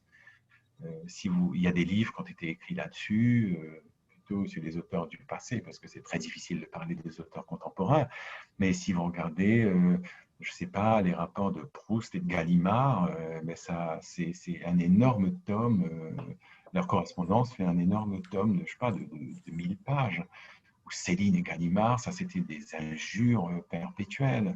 Ou même avant ça, Baudelaire et son éditeur qui s'appelait Poulet-Malassis, et que Baudelaire avait surnommé Coco Malperché. Et c'était toujours un peu conflictuel. Pourquoi? Parce que ça touche aussi à des questions d'argent. Donc l'argent dans le rapport auteur-éditeur a un rôle. Donc on n'est pas juste dans une sorte de... on ne plane pas comme ça dans les sphères littéraires, poétiques, etc., comme on pourrait le penser de l'extérieur. Il y a aussi des choses extrêmement concrètes à gérer. Il y a effectivement des questions d'argent, des questions de contrat, des questions d'adaptation, etc. de traduction. Et puis, je parlais tout à l'heure des couvertures, etc. Donc, c'est vivant, hein. C'est très vivant un rapport auteur-éditeur. On n'est pas du tout dans quelque chose de feutré, comme ça, d'un peu hypocrite, pas du tout. C'est quelque chose de très vivant et justement d'humain. Alors, vous avez des moments de bonheur, des moments où on fête, et puis des moments où c'est moins drôle. Ça peut arriver. C'est comme voilà, c'est comme dans la vie, hein. C'est comme dans la vie, c'est ni mieux ni moins bien qu'ailleurs. Mais ça part toujours d'une admiration. Si ça ne part pas d'une admiration pour une œuvre ou pour l'auteur, de la part de l'éditeur en tout cas, c'est mal parti. Ça ne peut pas bien se terminer. Si ça part d'une admiration, ça va aller, je pense, ça va bien se passer. Et dans l'autre sens, moi, en tant qu'éditeur, je ne demande pas de l'admiration de la part de mes auteurs, je demande simplement de la confiance, tout simplement. De la confiance dans la manière de travailler, la confiance dans ce que je peux leur donner comme conseil, etc. Et quand il y a ce rapport de confiance, alors là, c'est merveilleux. Là, c'est des grands bonheurs. Voilà. On parlait de Joyce Carol Oates, elle nous fait confiance depuis 18 ans en nous confiant toute sa production. Ça, pour un éditeur, c'est quelque chose d'extraordinaire à vivre. Un auteur de ce niveau-là, un auteur de cette qualité qui, livre après livre, vous fait confiance. Donc, vous montre qu'elle est contente du travail que vous faites pour elle. Donc ça, c'est beau. Mais bon, voilà, les rapports auteur-éditeur, ça pourrait nous occuper vraiment très, très longtemps. Cette humilité, en tout cas, vous honore. On va peut-être attaquer le passage American Dirt avec Jean-Marc, le roman phare de cette rentrée. Merci Anthony.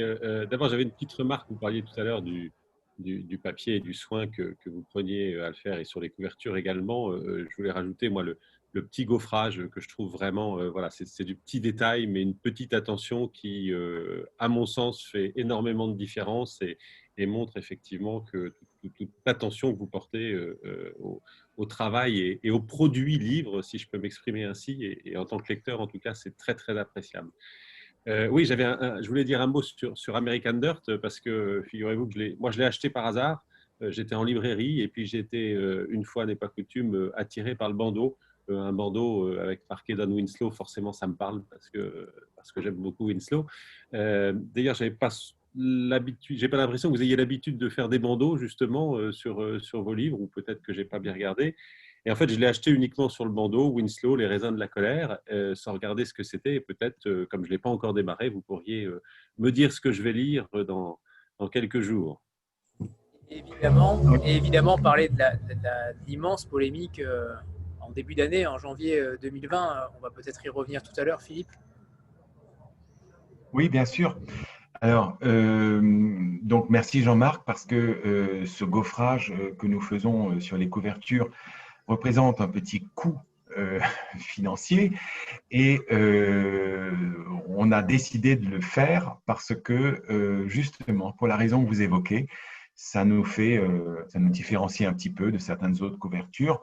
Et puis, à cette époque où il y a maintenant, on est dans le tout numérique, les téléchargements, etc., on s'est dit que la meilleure manière de résister à cette mode du numérique était effectivement de faire de très beaux livres avec cette qualité à la fois graphique, du papier, du gaufrage, des couvertures à rabat, et tout ça, c'est un coût, mais on le fait volontiers parce que c'est notre manière à nous de militer pour le livre papier.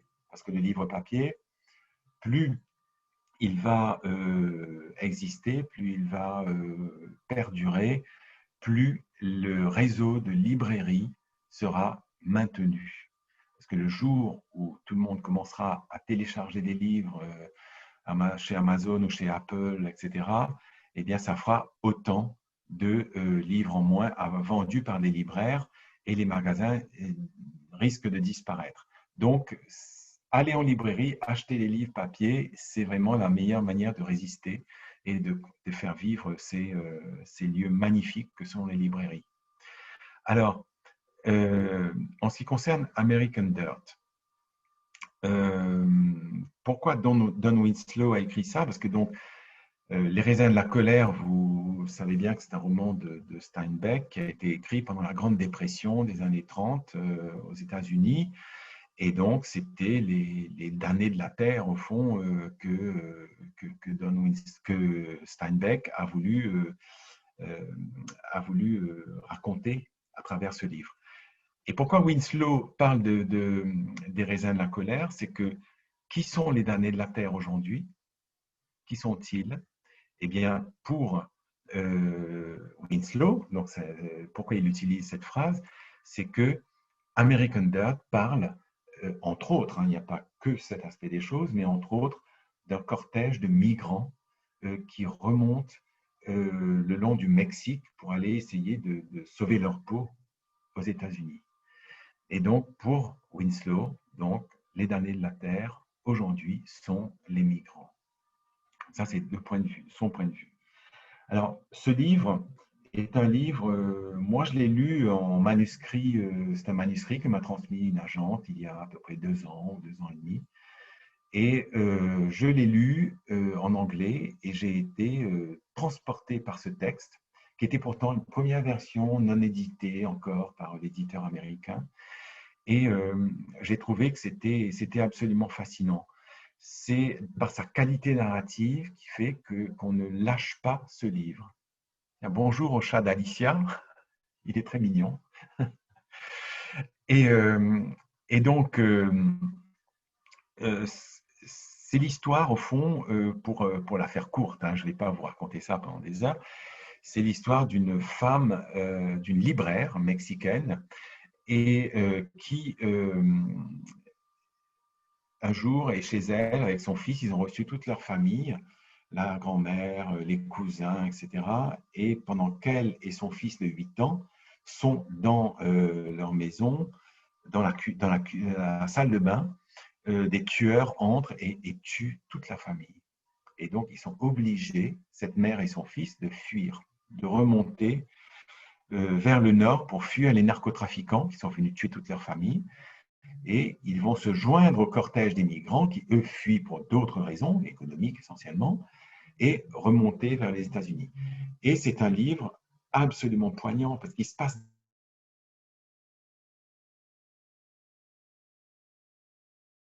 ce teaser incroyable. Ce suspense insoutenable. Philippe, on vous a perdu.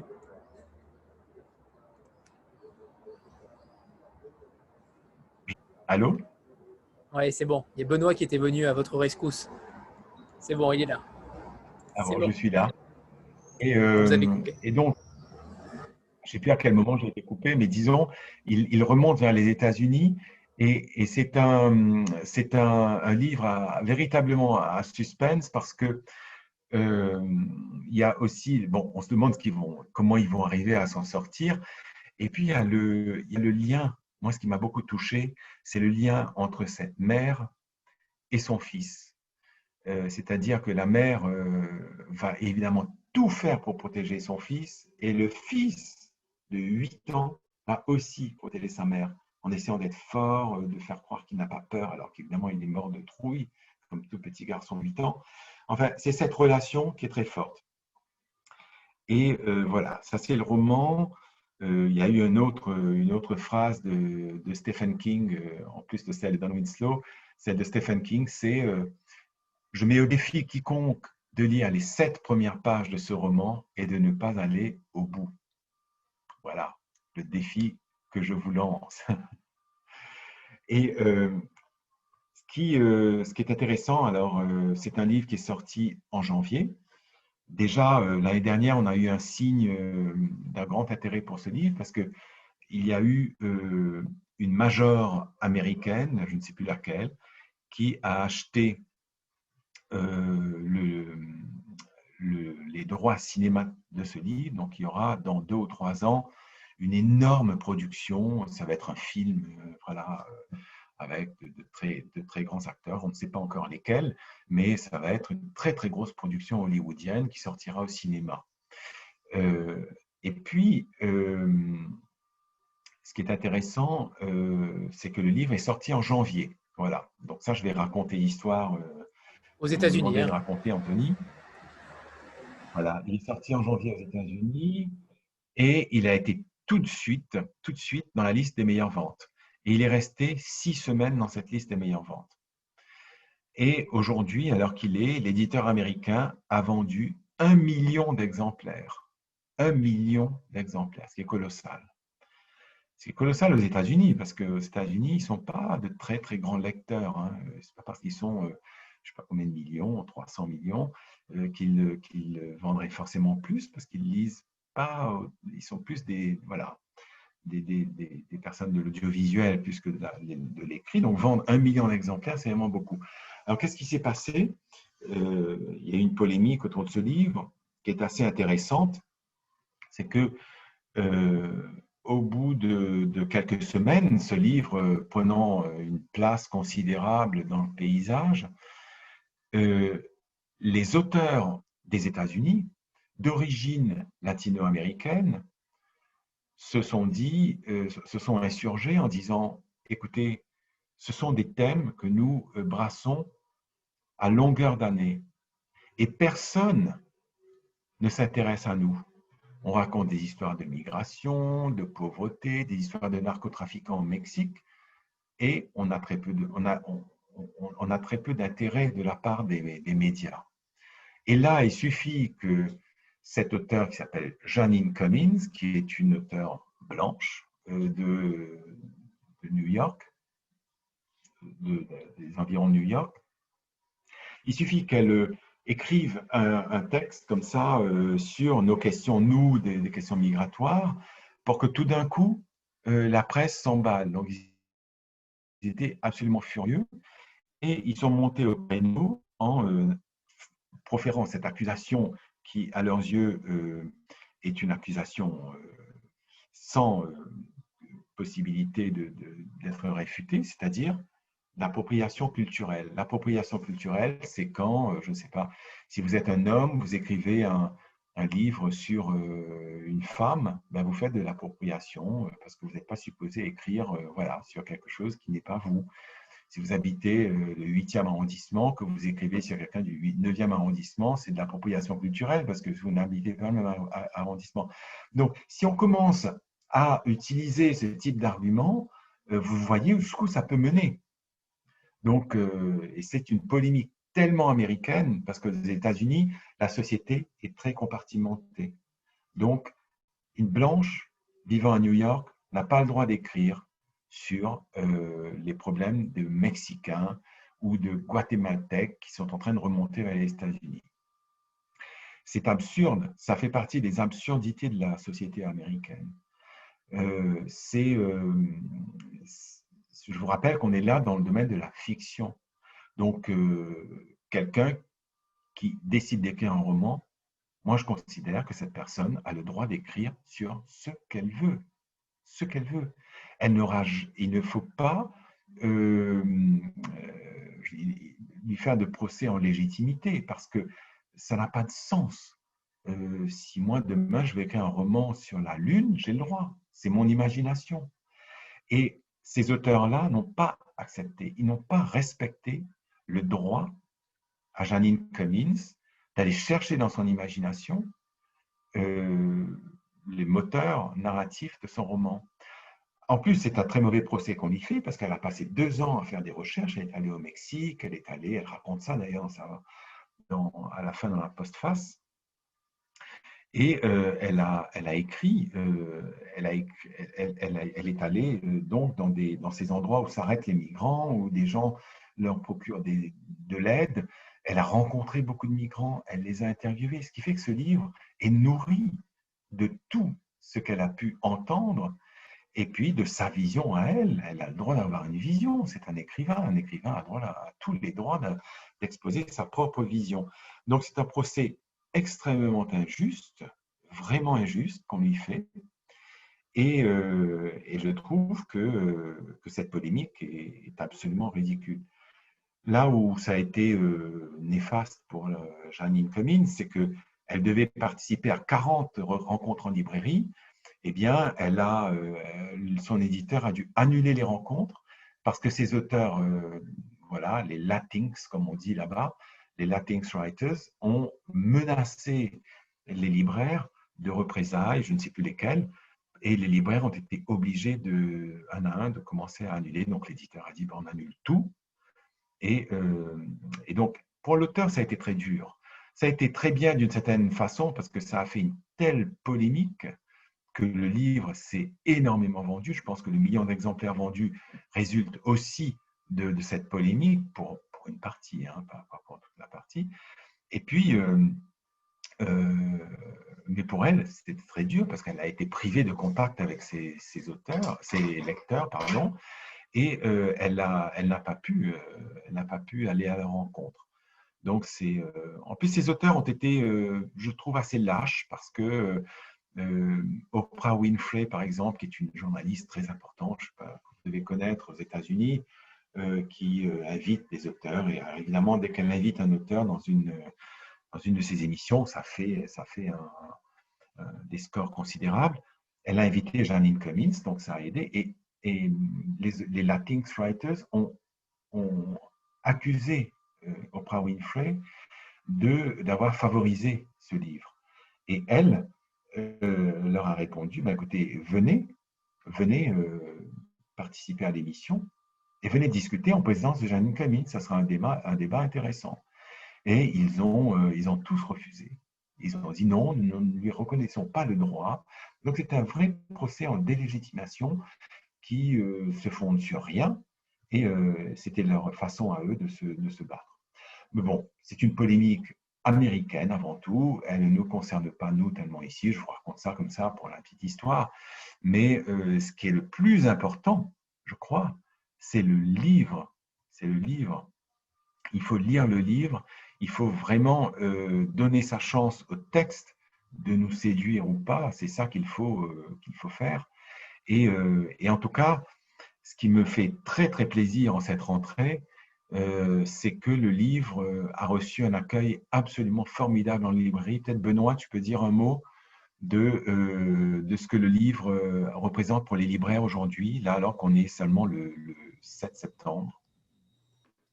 Oui, ça fait à peu près 2 semaines et demie qu'il est sorti. Alors certes, la rentrée littéraire commence dès mi-août, mais dans les faits, c'est surtout en septembre qu'on voit qu'on voit vraiment les ventes décoller ou non en librairie.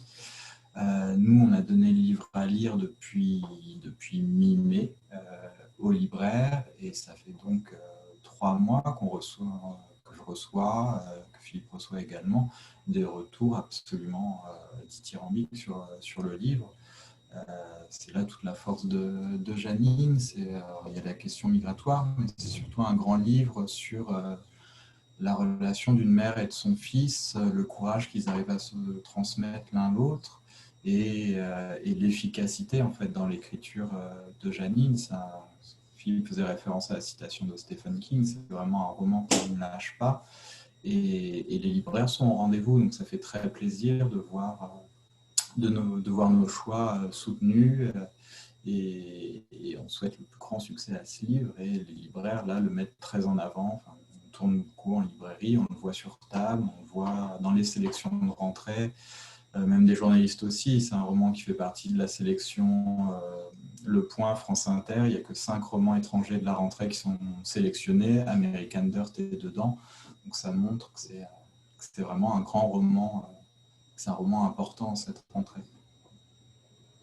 Et la meilleure réponse, Pardon, la meilleure réponse qu'on pourrait trouver à cette polémique, c'est tout simplement que le livre est mieux écrit et peut-être plus prenant que les livres précédents des auteurs latino-américains. On sent peut-être une petite aigreur aussi.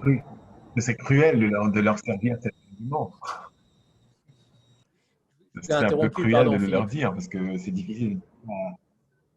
Comment ? Je vous ai interrompu. Non, mais Non, non, c'est pas grave. Je disais simplement que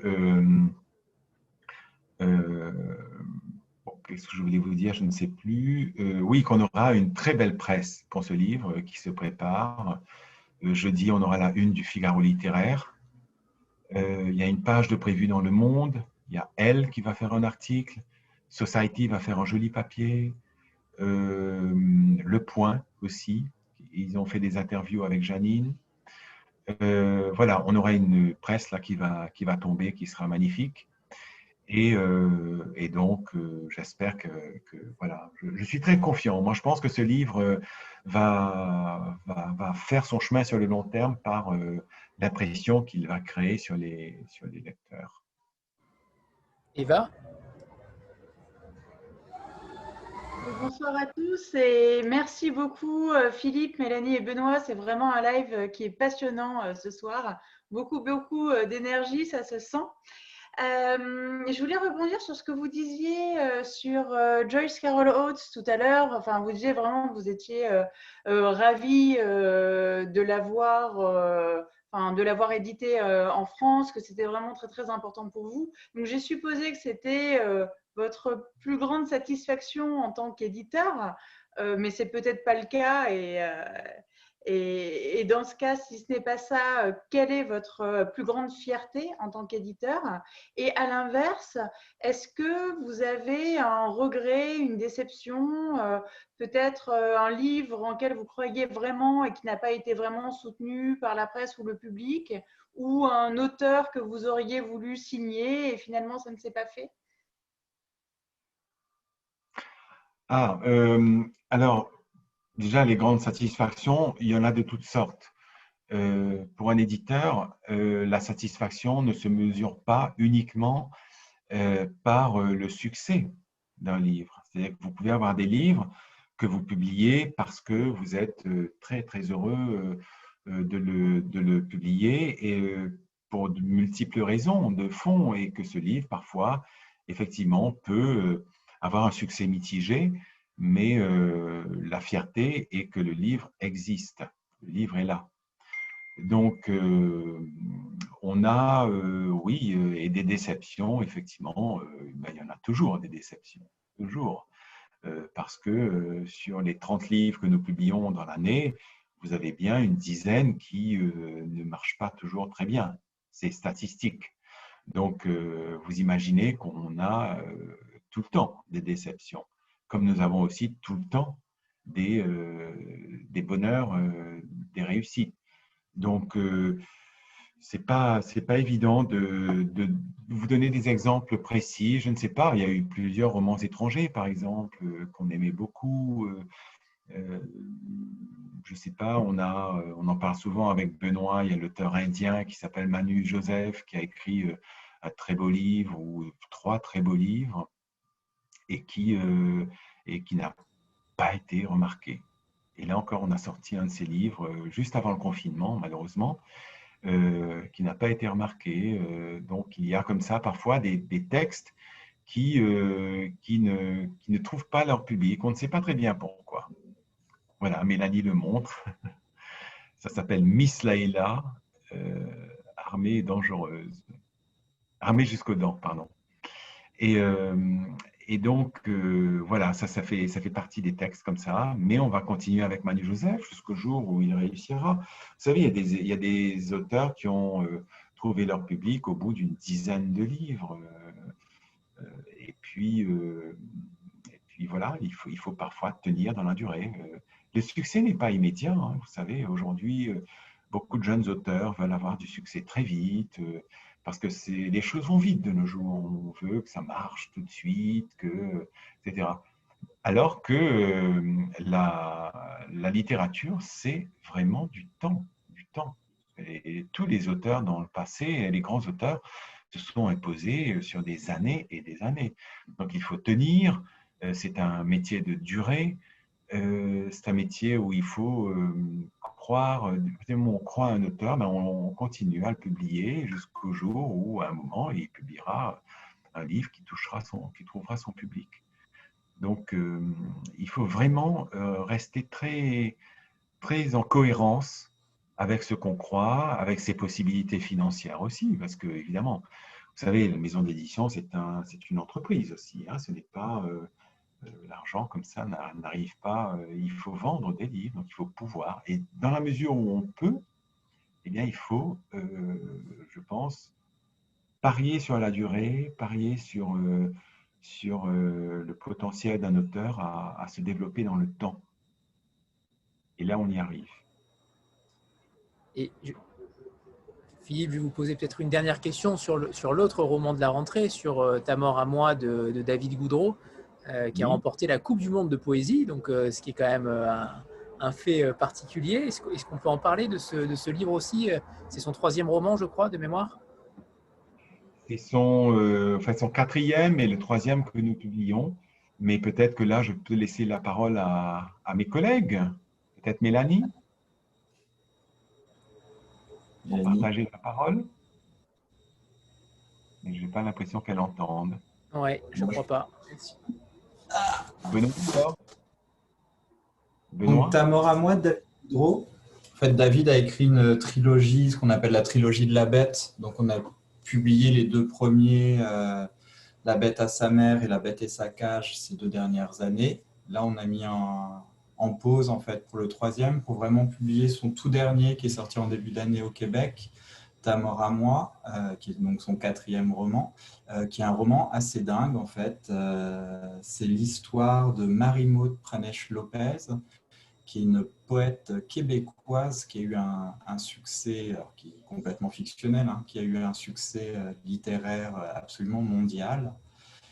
Et en fait, tout le livre, c'est la vie de Marie-Maude, mais sous différents angles. En fait, il y a une biographie qui est en construction par un universitaire, enfin quelqu'un, on va comprendre au fur et à mesure du récit de qui il s'agit. Il y a des fragments de son journal d'enfance et d'adolescence. Il y a les notes préparatoires de ce biographe. Et c'est un roman complètement déjanté, parce que Marie-Maude a une enfance assez particulière, elle est complètement surdouée et le pendant de sa grande intelligence, c'est une grande incapacité à aimer. Et elle va connaître une grande tragédie petite, son frère jumeau qui s'appelle Victor Hugo, ça ne s'invente pas, parce que la mère de Marie-Maude et de Victor Hugo est institutrice et fan de littérature française. Donc ce petit Victor Hugo va mourir noyé et à partir de là, toute la famille va complètement se disloquer. Le couple va se séparer, c'est un couple mixte. Le père est d'origine indienne et en tête d'écrire un grand essai qui ferait la fusion des sagesses orientales et occidentales, qui va être le grand projet de sa vie, dans lequel il va complètement sombrer, se dégager de sa femme et de sa fille. La mère de Marie-Maude va avoir qu'un grand plaisir dans sa vie, qui moi me fait mourir de rire à chaque fois.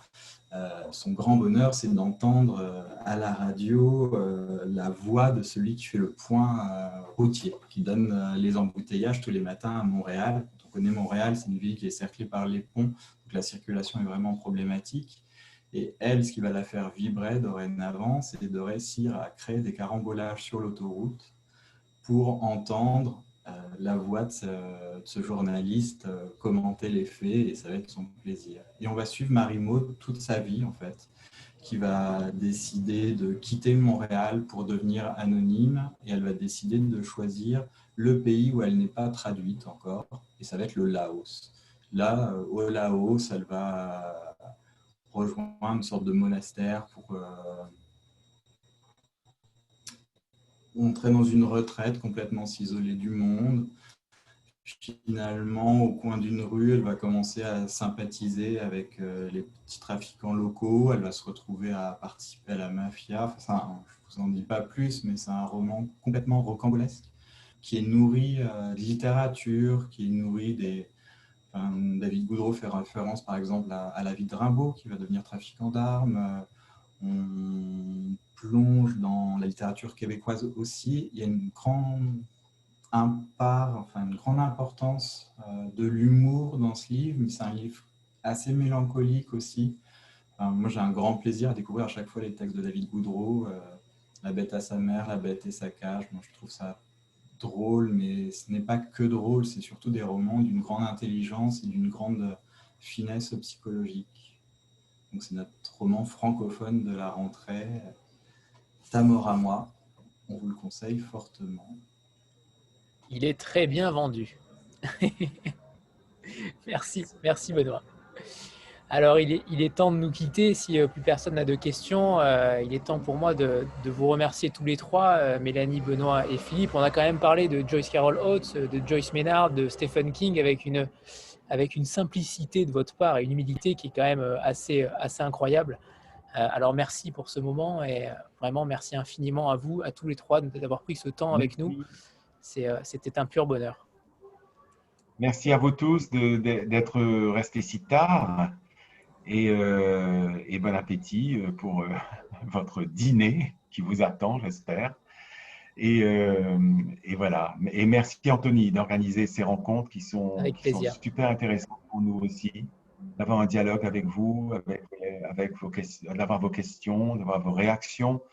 Et merci aussi à tous ceux qui ont déjà quelques livres de chez nous. Ça m'a beaucoup touché quand vous avez montré vos livres tout à l'heure et de sentir qu'on est lu et de voir nos lecteurs parce qu'on ne les connaît pas, on ne les voit pas souvent, nos lecteurs. Moi, quand je vois un livre de la maison lu par quelqu'un dans le métro, j'ai envie de prendre cette personne dans les bras et voilà, et de la remercier très, très, très chaleureusement. Donc, je vous remercie de cette façon-là. Je ne vous prends pas dans les bras, vous êtes loin, mais je vous remercie beaucoup. Et merci encore, Anthony. Et à bientôt. Merci à vous. Cette dernière phrase est parfaite pour résumer la rencontre. Hein. Je crois que ça résume parfaitement votre amour de la littérature et de l'édition. Merci à vous. Merci. Bonne soirée. À vous, bonne soirée. Merci. Au revoir. Merci. Au revoir. Au revoir tout le monde.